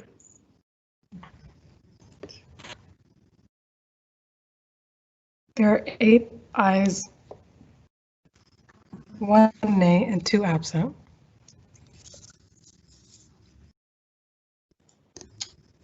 Thank you, clerk, and that item carries, so that motion is approved. This committee's recommendation will be forwarded to Friday's council meeting for final action. Our last discussion item is the Equity Subcommittee report. And just for clarity, the chair of that subcommittee, Councilmember Ellison, had a family emergency. And so I will assume that role today and just hope that everything is okay. There is one item on the Equity Subcommittee agenda today, and it is the regular update on enterprise progress on the policy and operational goals and priorities that have been identified in the city's Strategic and Racial Equity Action Plan. And to introduce that report, we have the Race Equity Director, Ms. Joy Marsh-Stevens. Ms. Stevens, welcome, and the floor is yours. Thank you, Chair Jenkins, City Council members and committee members. As Council Vice President Jenkins stated, this is our quarterly update on progress for the Strategic and Racial Equity Action Plan. I will provide a bit of context just to reground those who may be seeing this update for the first time and are unfamiliar with how it is that we got here, and am very happily joined by process owners who will speak more specifically to the progress around their specific policy priority. Next slide, please. Ms. Stevens, before you continue, can I just interrupt you? I'm so Sure. incredibly sorry, but we did have a point of information from Councilmember Palmisano, which I missed in the queue. Councilmember Palmisano, did you need some clarification? Yeah, it was on the last point, and then I was going to wait until after Joy's piece. But since we have paused here, I don't understand whether this staff direction is creating the pilot, the vote we just took, or instructing staff to research a pilot. Last week, when I went back through the video, the portion that I surprisingly missed, I thought they were telling staff to present a plan today for a possible pilot, but clearly that hasn't happened today. So I'm confused, and I'm maybe not the only person that's confused. And then secondly, I didn't understand the vote tally because that didn't add up.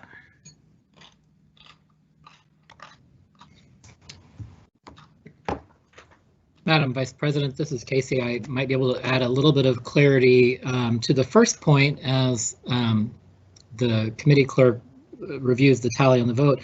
And that is, this is, as I attempted to explain at the beginning, a miscommunication on my part that this staff directive did not need to come to this committee. It was simply an intent to report out that it was being done.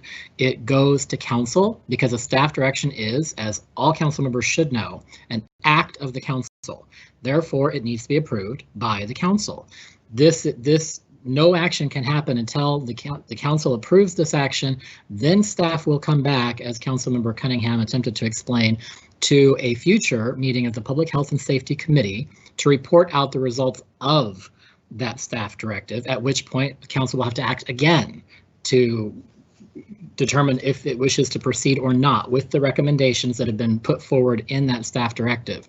So this staff directive is giving staff a direction to go and pursue and come back with recommendations on 5 specific points that are listed on the agenda, and that's it. This is no different than how it would have been done at any other committee meeting. The difference here is that I suggested that it might need to come to POGO because we did not yet have the committee reports listed at the bottom of the agenda. Simply a clerical error. I very much apologize for that miscommunication. I'm not sure if Ms. Adon has the vote tally clarified, but I hope, Madam Vice President, that I've clarified that point. This is a simple staff directive, nothing more. Thank you, Mr. Clerk. And Thank you. I'm sorry, did you have more? I was going to say thank you. It's important for us to know that on Friday when we vote on this, we are not enacting a pilot. We are going to hear back later about the details of such a pilot, and that makes me so much more comfortable. Thank you for that point of clarification, Council Member. And I'm going to ask the clerk if she can clear up the vote tally. Yes, Madam Chair. For clarification, there are 8 ayes, 1 nay, and 4 absent. Thank you, Ms. Clerk. Yeah, I think you missed the 2 absents on the first 2 of the 4 absences on your first vote tally. Council President Bender.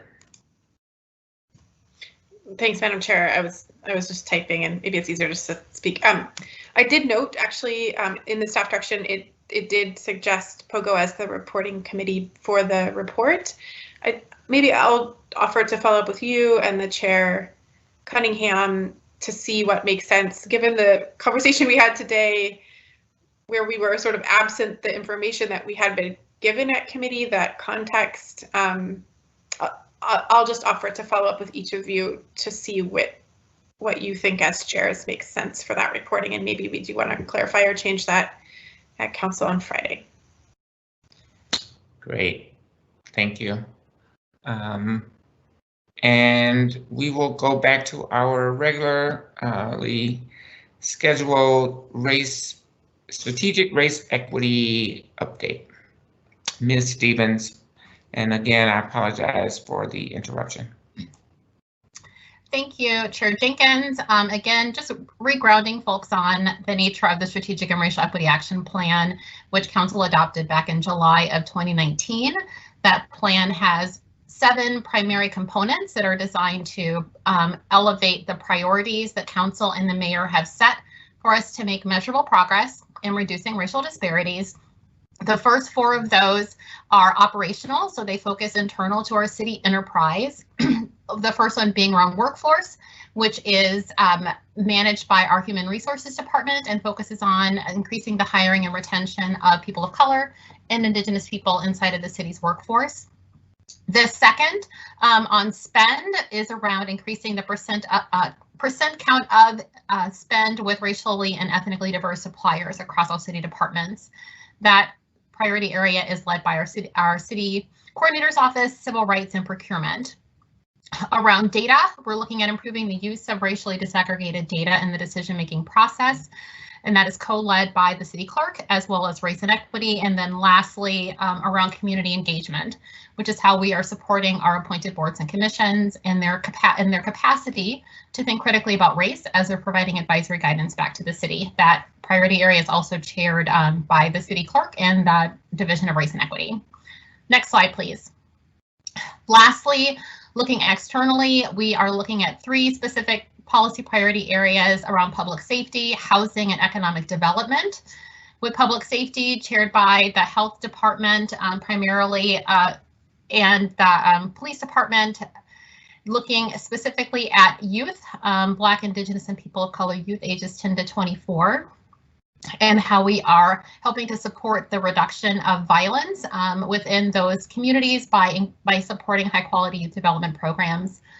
With housing, which is led by regulatory services in partnership with CPED, specifically CPED housing, looking at reducing involuntary displacement and rental housing for BIPOC communities. And then lastly, with economic development, increasing the number of Minneapolis-based businesses owned by BIPOC residents that are still in business after 5 years, again, led by CPED. I want to just, again, elevate that these priorities as established by City Council and the Mayor are written in a very finite and specific way because they are designed for us to be able to demonstrate measurable progress in reducing disparities within the 3 years that this plan is active, and that 3-year period ends 1 year into the next council and mayoral term. Next slide. So the presentation, as in previous years, will look specifically at the strategic need, which Council adopted formally in adopting the SREEP as a policy document, the goal, the metrics of urgency, and the vital few projects, which indicate the work that process owners are doing in order to meet the goal and to satisfy the strategic need. The strategic needs as established in policy are, again, as policy documents, theirs are not designed to change unless Council acts to have them changed, but process owners have been given the latitude in meeting the strategic need to adjust the goals, to re-clarify the metrics of urgency, and certainly to build out whatever meaningful work and steps that they need to take in order to accomplish that goal. So there may be some fluctuations on some of those other points, but the strategic needs should remain the same. Next slide. The report uses a stoplight to indicate progress with green, yellow, and red, indicating green. Obviously, all things are going, our metrics, the data is trending positively. The vital few projects, meaning that the tasks that we had intended to complete, that we've completed. Yellow indicates that while we're not trending positively, we're pretty clear on what it is that we need to tackle, either in shifting the data in a more positive direction, or in getting our projects and our tasks back on schedule. When it's red, what we're essentially indicating is that not only are we not trending positively, we're not entirely clear as to why that is the case, and we're perhaps a little bit concerned that we may not get back to green within the next 1 to 2 reporting periods. That's both true with the data, what the data is telling us, and the vital few projects for the tasks that we had intended to complete period over period. Next slide. Overall, what we want to offer is a high-level analysis of the reporting that we're hearing back from the policy priority areas that the process owners will get into in greater detail. Certainly, we're all aware of the impact of COVID and the civil unrest and the impact that has had, as we as a city have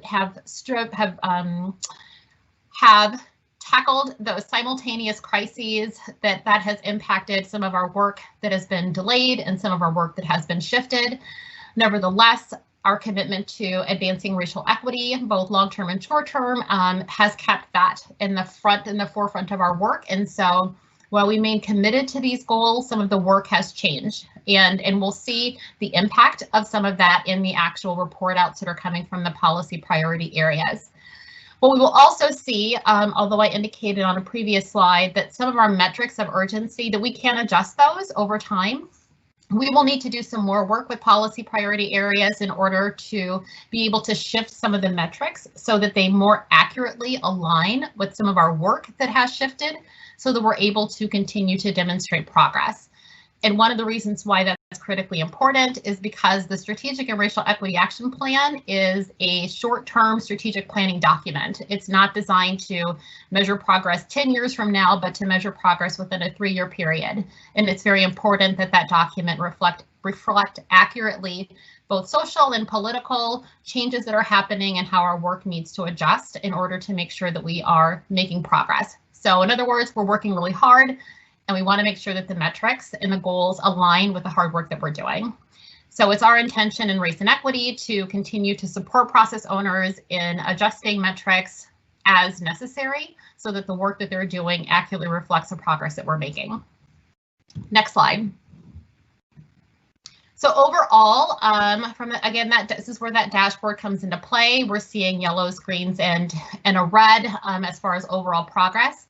Much of this is, again, indicated by not that we're not working hard in these specific areas to meet goals and to respond to the strategic need, but that the simultaneous crises that we are addressing, both around COVID and the civil unrest, and our need to refine, in many instances, our data, or to be able to increase our capacity to do the work that we hoped to be doing at this time in order to be able to make progress, that we need to do some more adjusting there.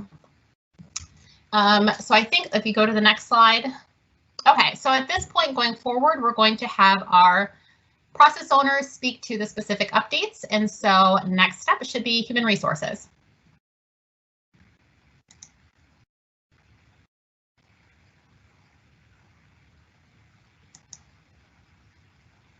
And I believe patience is on. It would probably be helpful if I would unmute myself and turn my video on. So thank you very much. Welcome, Director Ferguson. Thank you very much. We're going to go to the first slide, and just a bit of context with regard to how we are measuring our metric of urgency. It is measured on a 12-month rolling basis for the year. And so for this Q3 update, the reporting time period is specifically for October 1st, 2019 through September 30th, 2020. With that in mind, the next 2 quarters will be of interest and may yield more information due to the decision to have early retirement incentives for our employees. And we will know more about that in the next year, and that may change what we're seeing here with regard to our metric of urgency. If you could go to the next slide, please. I'm just going to talk a little bit more, just a little more about just our highlights as the workforce. As Joy has mentioned, as the city continues to navigate through the various crises that we've had to look at and work through, the work across the enterprise has also been delayed, which has also directly impacted our workforce and also has resulted in a shift in HR's priorities as we seek to support a variety of stakeholders, including city leaders, which include department leaders and policymakers, managers, and employees.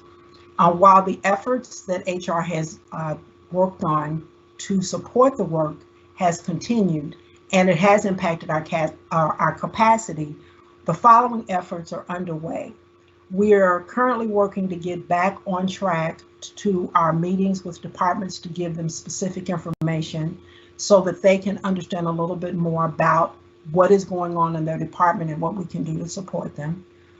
I also would like to report that we have partnered in terms of our current and future activities with the City Coordinator's Office regarding the definitions of various caucus and safe, brave space opportunities for employees and leaders. The City Coordinator's Office has communicated this information to department leadership during this month. We've also designed and launched a survey to gather feedback regarding the city's recent furlough process, and I'm happy to report that we've had a 71 response rate from departments. This week, we're currently in the process of reviewing and analyzing that data that will be factored into the work that the City Coordinator's Office is doing.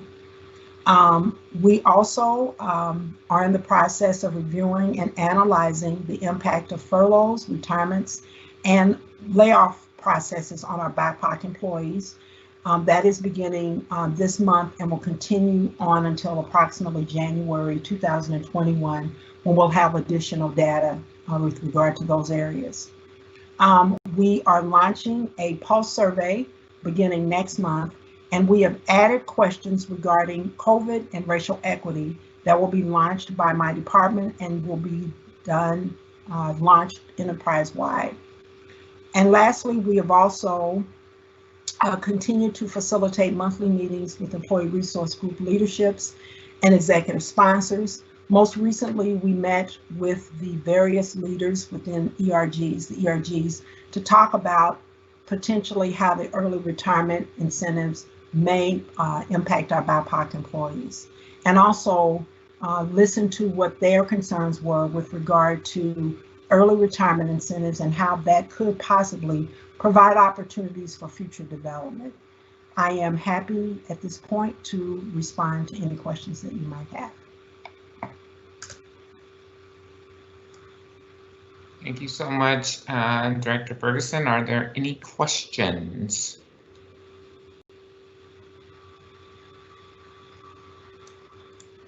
All right, well, thank you. And we can move on to our next update. Okay, so next slide. Please, we should be moving on to spend. I believe our Civil Rights Department is providing this update. Do I have that correctly? Yep, that's correct. Thanks, Joy. Council Vice President Jenkins, member of the committee. My name is Cassidy Gardenier, and I'm the director of the Civil Rights Equity Division. If we go to the first slide here, you can see that our metrics of urgency, as well as our vital few projects shown earlier by Ms. Stevens, are both yellow, both trending yellow. The metric of urgency data is not trending positively. However, we do believe we know the cause and are making course corrections as needed. A big thing to note is that this trend is believed to be a reflection of our current budget situation. With a decrease in spend overall, there's been a proportional decrease in opportunities for vendors and suppliers. To put that into context, we've seen a 75% decrease in spend with for-profit companies in the area of professional services since in comparison to Q2. And so The utilization rates that we're seeing here in Q3 are the actual dollar amounts are quite small. So to begin, if I can draw your attention to the first line, a bright spot in this data is that we are exceeding our target for professional service spend with African American owned businesses. And this is believed to be in part because of the specific initiatives and recovery efforts surrounding COVID-19 has allowed very specific types of consulting services to be used, which happen to have high availability in our target market program. Procurement has also reported an increased interest in the program, target market program, from suppliers. The program is in its 4th year, and because it's becoming well established, procurement believes that this increase is due to the increased trust in the process. So now the results that feel a little bit more aligned with how 2020 is going as a whole and overall. Here you'll see that there is a noticeable decrease in the percent of spend among Native and Hispanic American owned businesses. As I mentioned before, decreases in spend result in fewer opportunities, and when availability is already so low, it means that we have to find very specific opportunities within a small pool of available firms. And so while every dollar does matter, these results are not overly concerning, and we believe that the strategies that we have in place for Q4 and forward and beyond will help remedy this. If we can go to the next slide. Our vital few projects in Q3, we indicated this as yellow, and it doesn't mean that we're so much off schedule or off track, so much as we are in transition. So the activities that were originally identified in SREAP strategic planning process have been implemented. And so we are just now seeing the impact of those strategies that have been implemented. And so a new coordinating team comprised of civil rights staff, procurement staff, and staff from race, equity, and CPED have come together to define, under the supervision of Director Corbel and Deputy Director Lori Johnson, to develop our new set of vital few projects. The key activities completed this year that we're hoping to build on. The city has been part of the Living Cities Foundation initiative and rolled out training sessions for higher level managers with purchasing power, as well as for department and division directors. The training is focused on why it's important to embrace inclusive procurement as a practice, and will be followed up in cohort style learnings in a conscious effort to continue the practice. It's been noted before, but part of collecting this data is we aren't able to track our total spend because secondary spend in our subcontracting is so important to a total picture of our diverse spend. And we don't have a mechanism outside of the small and underutilized business goals that are set to track that. To do so would require additional resources for technology and/or staff, and due to the budget constraints that COVID has imparted on us, no additional resources were requested in 2021, and so we're tabling that activity. And the final slide. For Q4, like I said, the Supplier Diversity Coordinating Team has been convened and is in the process of developing new vital few projects, but we also will continue with the rollout of the Living Cities initiative, where procurement will be working with departments to forecast. And there will also be a target market program utilization report by department published on City Talk.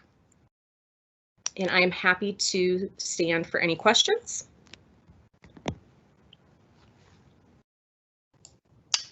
Thank you so much, Ms. Gardinier. Are there any questions? Any questions? Seeing none, let's move to a report around data. Yep, so for the next two policy priority areas around data and community engagement, we'll provide that update from the Division of Race and Equity. So inviting Nick Campbell to come up with these two next sections. Good afternoon, Vice President Jenkins, committee members. So I'm Nick Campbell with Division of Race and Equity. I'll be providing brief updates on, as Joy said, both data and community engagement priorities. So if you go to the, oh yeah, you can stay on this slide. So just as a quick reminder, the data priority, the goal is to have all RCAs, which are required to have a racial equity impact analysis, to have one included when an item is submitted for council action. So as you can see, overall, the number of times an RIA was required stayed relatively consistent from last quarter to this quarter, and while the percent of times it was included increased, it actually about doubled from last quarter. So we're showing a positive trend there, which is good.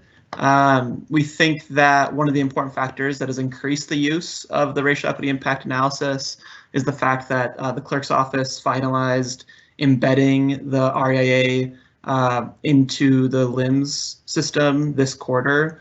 So essentially that means that when staff go into LIMS to submit an RCA, if that particular action requires an RIA, they are then required to fill it out before they submit it. And so we hope this contributes to continued uptick in its usage next quarter and moving forward. If you can go to the next slide, please. So last quarter, our division also worked with the Office of Performance and Innovation to enhance the 2021 Minneapolis reporting templates to give departments an opportunity to show how their work will advance racial equity through that reporting process. And we also collaborated with Internal Audit to build a racial equity impact work paper that they're going to be using in their audit process as well. So we anticipate that both the addition of race equity considerations in results and audit will result in deeper consideration of racial equity, specifically in city programming. And so if you will go to the next slide, please. Lastly, with the city, again, responding to so many crises and issues, the racial equity impact analysis is often getting brought in on the back end of the process, we're finding, which in a lot of ways limits its effectiveness of the tool itself. And so we hope that offering continued assistance and support to departments will lead to the tool being used as early on in the decision-making process as possible. To that end, as we move into the fourth quarter, we plan to survey staff to better understand how they are using the tool, what challenges they are facing, so we can improve our support and resource offerings. One example is we plan continued development of a racially disaggregated data hub that will centralize available racially disaggregated data so that relevant data can be more easily accessed by staff when completing the RIA. So I'll move on to the next slide. You can go one more. So our division, along with the clerk's office, are also process owners for the community engagement priority of the SREEP, with the goal of having appointed boards and commission recommendations also include a racial equity impact analysis. So we're still working on how to capture the metrics for this priority. One of the challenges that we're facing is that there's just not a standard process that captures when ABCs provide policy guidance to the city, unlike the legislative process that has a very defined and structured way that legislative items are captured. So while we have finalized a structure for capturing when an RIA is used in the recommendations themselves, we need to identify a process for capturing that first metric before we can begin tracking progress in the priority. So we're still, we listed this as a yellow, even though we haven't been able to track any metrics yet, just because we feel like we have a plan for how we're going to be able to do that moving forward. If you want to go to the next slide. So during the last quarter, we have been collaborating with the clerk's office on communicating the racial equity impact analysis out to ABC staff. As I mentioned, we also finalized a reporting structure for capturing when ABCs are using the RIA. If you want to go to the next slide.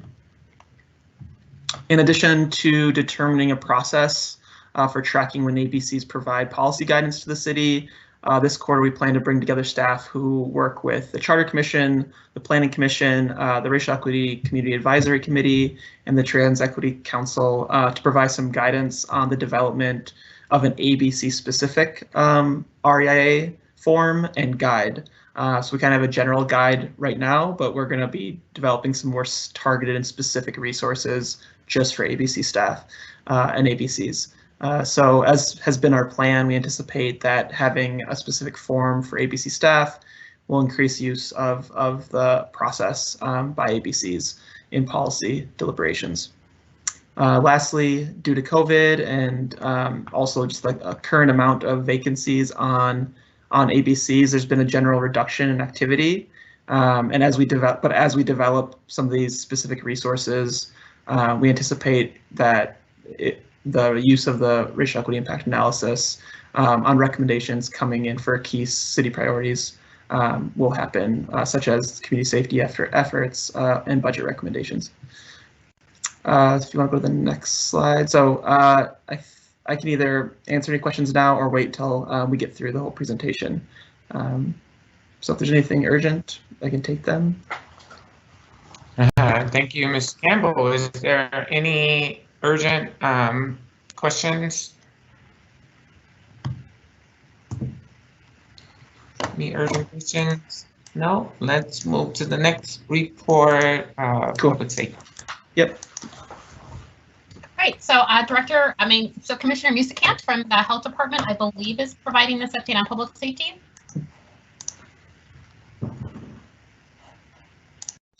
And last I saw, she was on. Yep, I'm here. Just trying to activate everything. Thank you very much. So we'll take the first slide, please.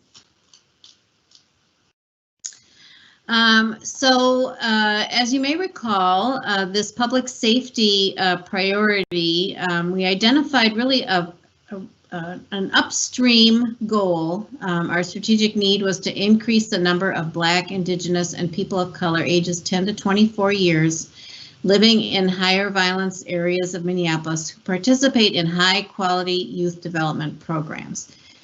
And as Joymar Stevens already pointed out, our trajectory has been influenced by COVID.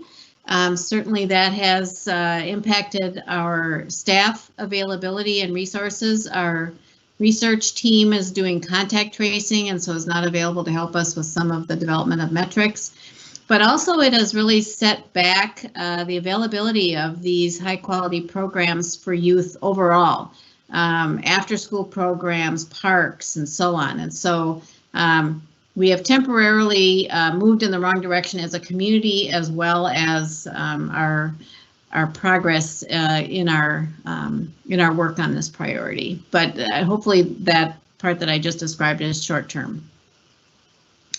And so our goal would be to increase the number of and percent of Black, Indigenous, and people of color ages 10 to 24 living in high violence areas who are reported as victims or perpetrators of violence. And as we know, even though I don't have those numbers here to report for you as part of this report, those numbers have gone up this year as well.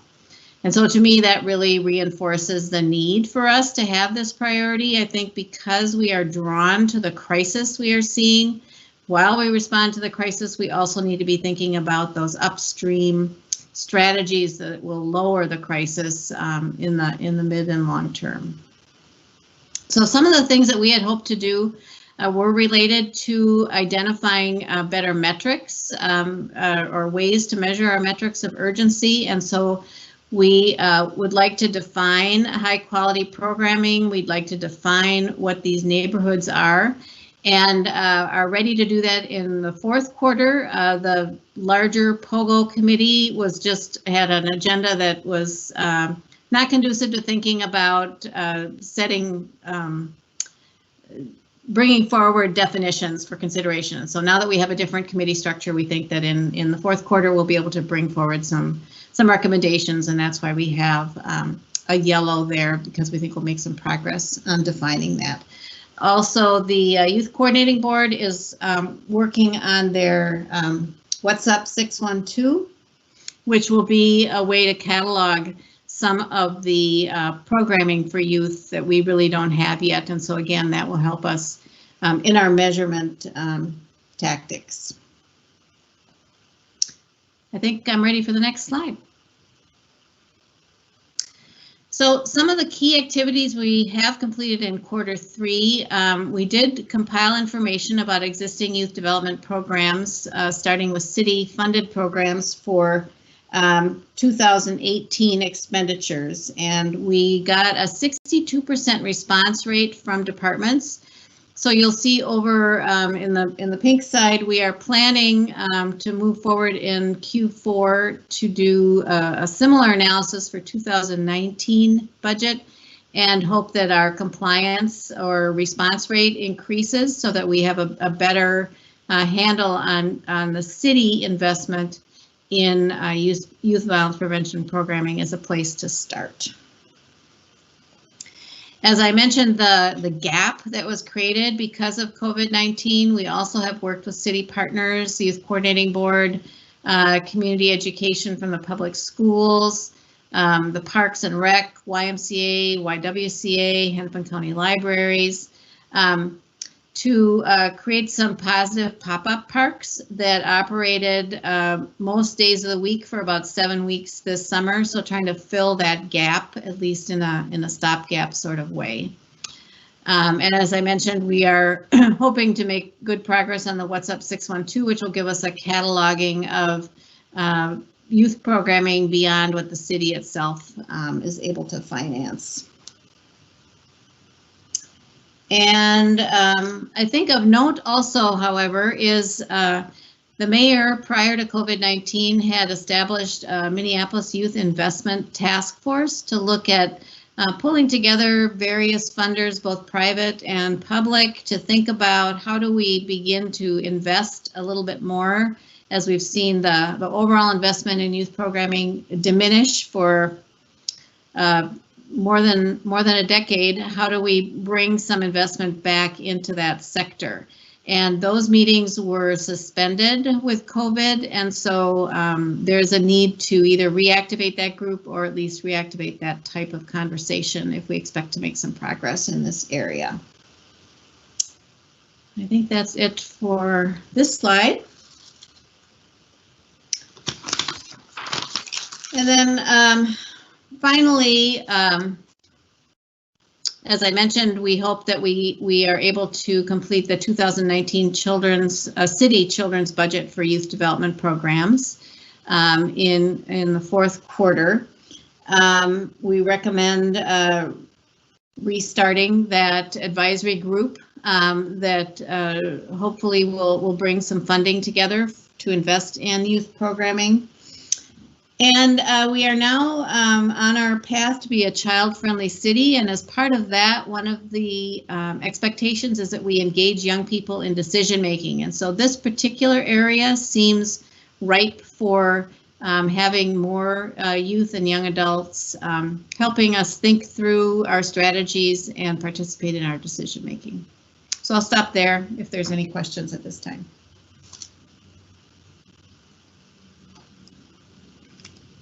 Thank you so much, Director Musicant. Are there any questions?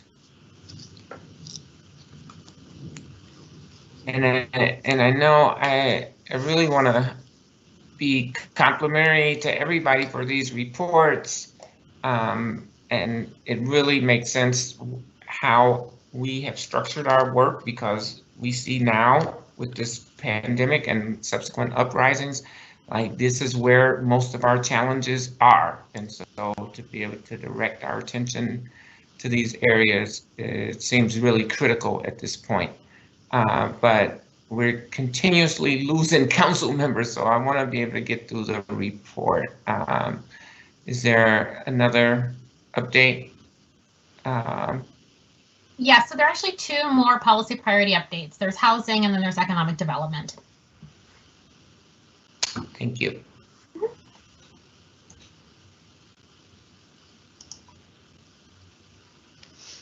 Good afternoon. I'm Kim Keller, here to present for the Regulatory Services and CPED team on the housing indicator. Both Andrea Brennan and Katie Topinka from CPED have conflicts with today's meeting, but they send their regards. Next slide, please. The strategic need for housing is to reduce involuntary displacement in rental housing for Black, Indigenous, and people of culture communities. The overall status of the indicator is green, representing our ability to continue our planned work. Reflecting on the metrics of urgency themselves, Reg Services and CPED have maintained green status on 3 of them. The 4th metric, the number of households served and the dollars recovered through legal aid, is yellow due to a reduction of 5 cases and a slightly lower dollar amount. We should expect some minor fluctuation in our metrics, and as we gain additional data over time, it may be helpful to establish an average, which then an individual quarter could be measured against. Next slide, please. In Reg Services, highlights of Q3 work around this metric include structural changes to support and advance the renter first approach, including planning and internal reorganization and classifying our rental housing liaisons as official job titles. There were also programmatic changes, including development of a new renter-led licensing inspection that utilizes both in-person and virtual components. We also focused energy on training and education around the renter protection ordinances. The city saw an immense increase in the number of large homeless encampments this summer. As described under the activities completed in Q3 section of the slide, this translated into enormous amounts of work being done primarily by CPED to respond to emergency shelter operations and filling gaps in our affordable housing continuum. CPED and Reg Services have been working on policies such as buildings with single room occupancy and alternative shelter options that would further support this emergency work long term. And as part of COVID response efforts, CPED staff identified a need to provide additional funds to legal aid for eviction prevention, recognizing that when an eviction moratorium expires, there will be a significant need for legal representation. Through this work and council action, the city has committed $1.2 million for legal aid in the next 2 years for eviction prevention work. Following slide, please. There is a lot of important work to plan for Q4, and choosing just a couple of activities to highlight is difficult.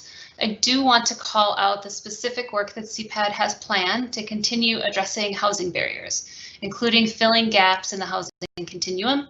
We anticipate opening 2 low-barrier, culturally specific homeless shelters in Q4. Both projects are jointly funded by city, county, and state, and will provide needed indoor shelter options for people who are residing in encampments. And for its part, Regulatory Services will continue working toward its 2021 internal reorganization and finalizing a toolkit and communications materials for the hybrid inspection program. I am available for questions should there be any. Thank you, Ms. Keller. Are there any questions?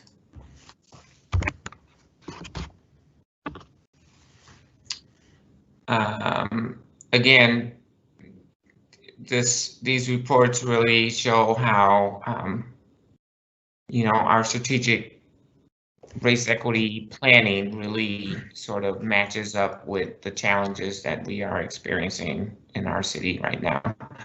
I see Mr. Hansen on the line, and I'm assuming you're going to provide us with an economic development update.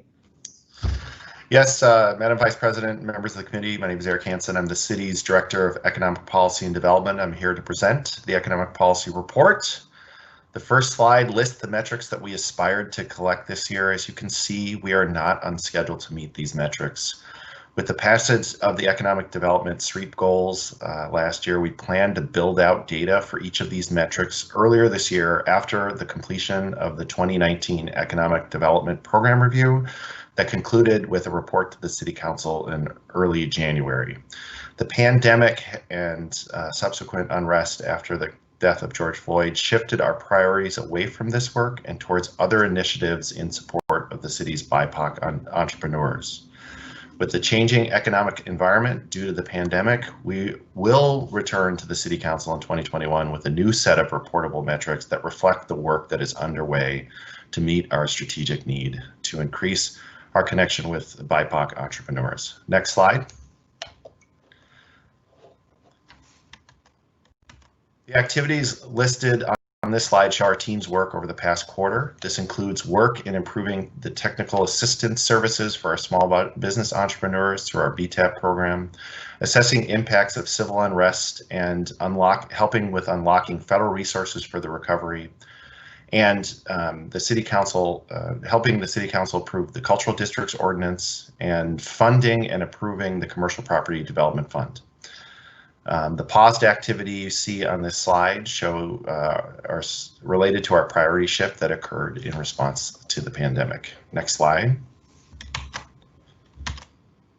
Currently, we are responding to Minneapolis Forward's Community Now Coalition recommendations and developing work plans that will improve our navigation services for businesses and to connect to resources. We're developing a strategic pipeline for real estate investments throughout the city, focusing on areas of unrest and cultural districts and entrepreneurs and developers of color. We are cleaning up destroyed properties throughout the city with the help of an appropriation from the City Council of $2 million to address the critical needs of those properties impacted by the unrest and connecting volunteer resources with needs. With that, I can take any questions you might have. Thank you, Mr. Hansen. Are there any questions? Are there any questions? I don't see any. Thank you. So thank you for that update.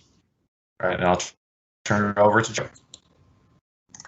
So that is our last slide, update the policy priority areas. I also want to uplift the addendum that's part of the council packet today that provides more detail into each of these policy priority areas, since we were only planning for a very short, brief, high-level update today. So there's infinite more detail within that packet to help elevate the other pieces of work that staff have been doing to advance our progress in these areas.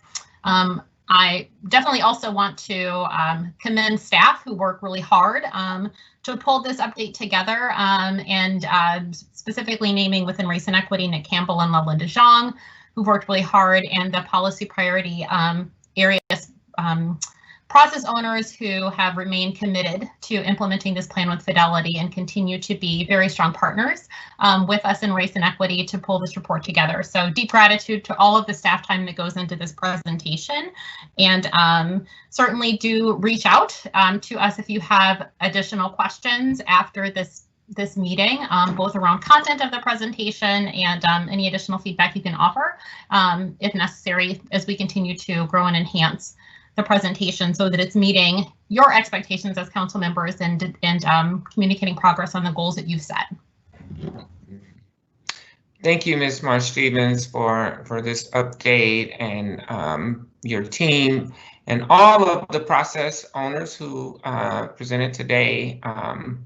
We really need to make sure that we are keeping the council informed and apprised of progress.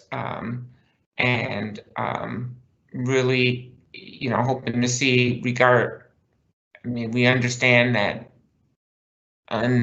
unplanned, unprecedented events have really sort of disrupted our work plans for the year. However, it's really important for us, I think, to stay on this strategic path because it does address youth violence, housing and homelessness, economic inclusion, many of the areas where we are seeing really challenged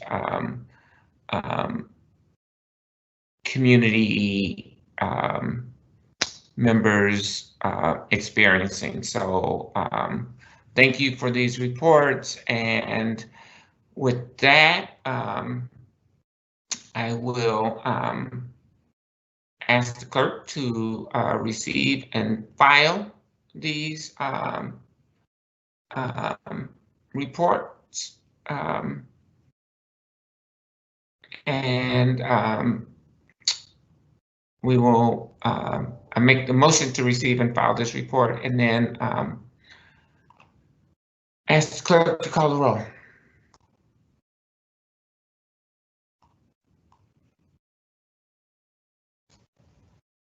Councilmember Rake, Aye. Gordon,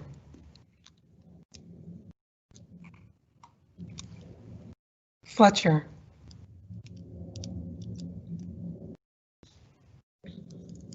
Cunningham, Aye. Osmond,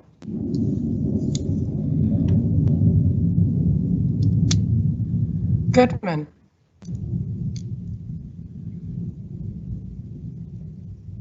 Kano,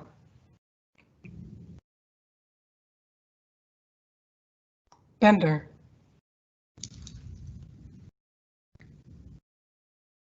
Schrader, Aye. Johnson, Aye. Palmisano, Aye. Vice Chair Ellison,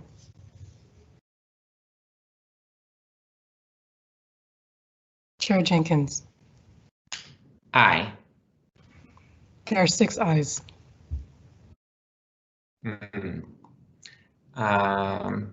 Madam President, this is Casey. Receive and file items do not require a vote. There's no action being taken, and the clerk would receive and file the report anyways. So since no action is taken, you'll just direct the clerk to receive and file that report, and that'll be fine. Thank you, Mr. Clerk. And Ms. Clerk, please receive and file this report.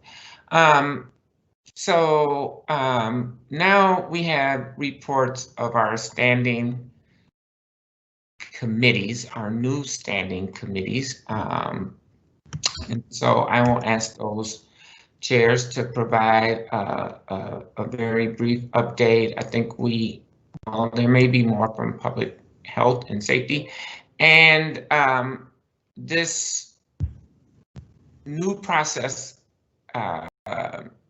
may have not been communicated. So if you're not prepared with a report this cycle, that is understandable as well. I'll first call on the Budget Committee and Chair Palmisano. Thank you, Madam Vice President. Last week at Budget Committee, we went through departmental budget presentations for the City Clerk's Office, including elections and City Council. Our City Coordinators Department, which included IGR, Intergovernmental Relations, our Internal Audit, and our Assessors departments. We just received and filed those presentations. Tomorrow, we will continue those budget presentations with Reg Services, Public Works, our Capital and Debt Service Department, our Park Board, our Youth Coordinating Board, and Finance and Property Services. There won't be items from this committee to come forward to Council this cycle. I just wanted to make mention of them. Thanks.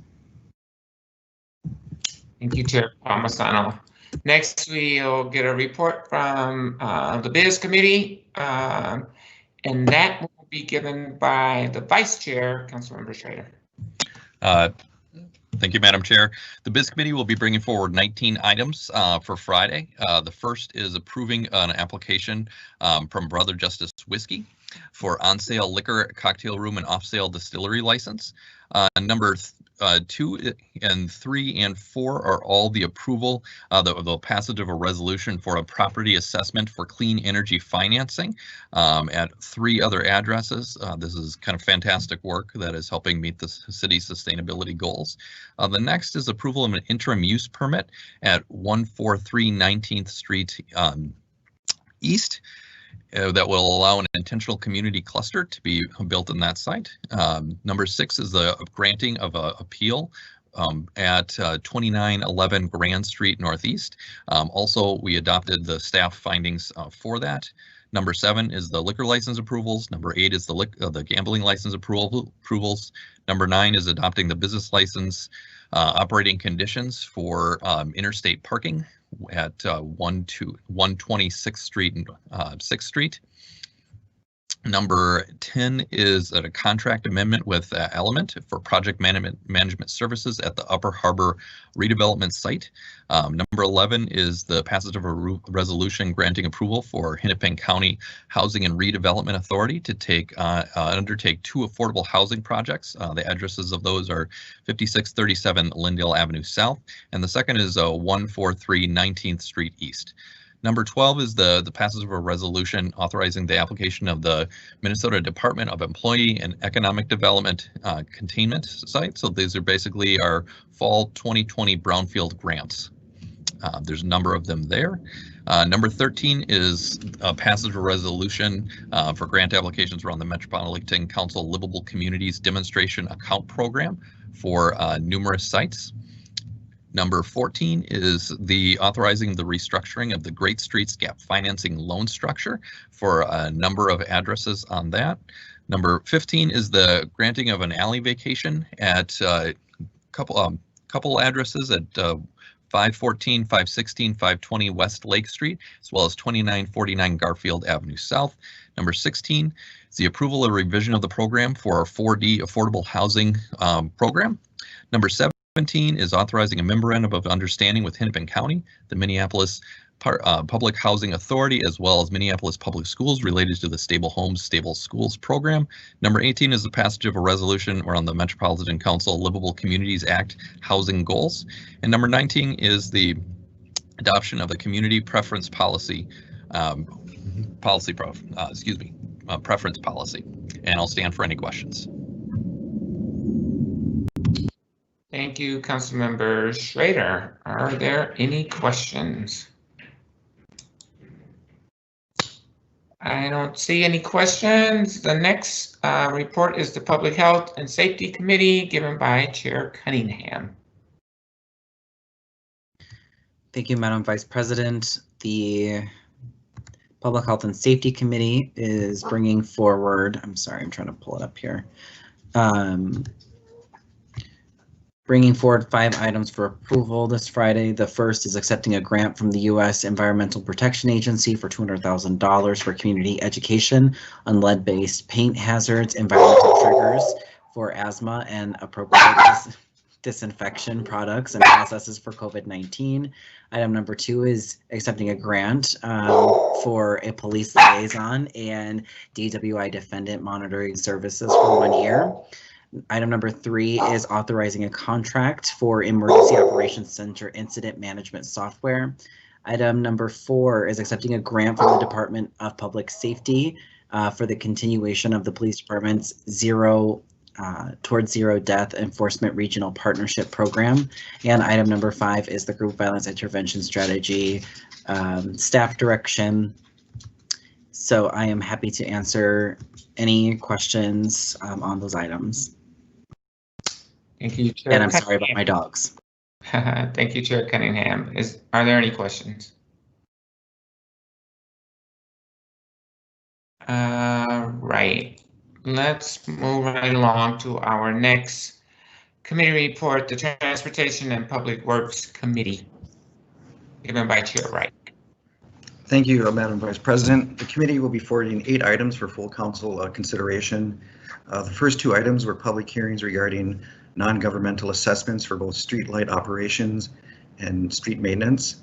The remainder items were all actions to support the standard activities of the departments, including adjustments to bids and other assessments for road reconstruction.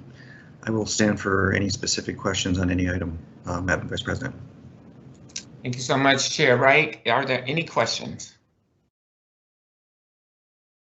Are there any questions? Seeing none, the next committee report is the Audit Committee, given by its chair, Councilmember Palmisano. Thank you, Madam Vice President. Our Audit Committee forwards no items to Council for action this cycle, but allow me to highlight just a couple things from this month's session and invite viewers to check out the meeting posted online. We had a conversation from our state auditors department that did a full review of what our state audit looked like this year. It was in good shape, and we've wrapped up a lot of old outstanding audit issues. As you might imagine, a review like that's fairly difficult during this time of COVID, where most of the auditor's work is done in person, asking for things and doing sampling by hand and stuff. The second piece was an audit plan for the Office of Police Conduct Review and our body-worn camera program. That is interesting, and I invite people to take a look at it in more depth.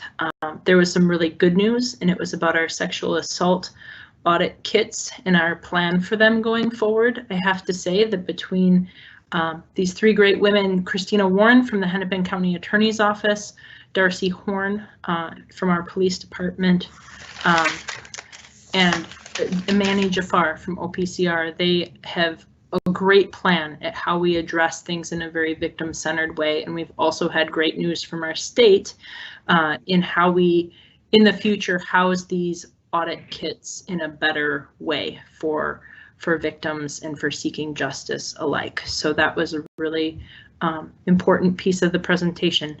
We also just had our regular reports of internal auditor, but again, none of these things, there's no action coming forward through council this cycle for them. Thanks for letting me highlight them. Thank you, Chair Palmisano. Our last committee report is the Executive Committee, and that report will be given by Councilmember Johnson. Thank you, Madam Chair. The Executive Committee report contains one item coming to Council, which is consideration of Mayor Fry's nomination to appoint Brian Tyner to the position of Fire Chief. We did have a couple other items at committee, hiring freeze waiver report and a leadership development with racial equity focus report. But I am pretty sure, unless the clerk tells me otherwise, I'm pretty sure those are just contained to committee and are not coming on to council. And I'll stand for any questions. Thank you, Councilmember Johnson, and I believe you are correct. We were in committee, we were just alerted of the leadership development work that is being done, and so there's nothing to bring forward to date. Happy that the nomination for Fire Chief is coming forward, and with that, we have no other items on our agenda. Colleagues, you know, I do apologize for the length of today's meeting. The discussion item that was added was news to me as well. And so, you know, we try to plan these meetings to be as efficient as possible, but things come up and we have to deal with them as they arise. So seeing no further business before this committee, we are adjourned.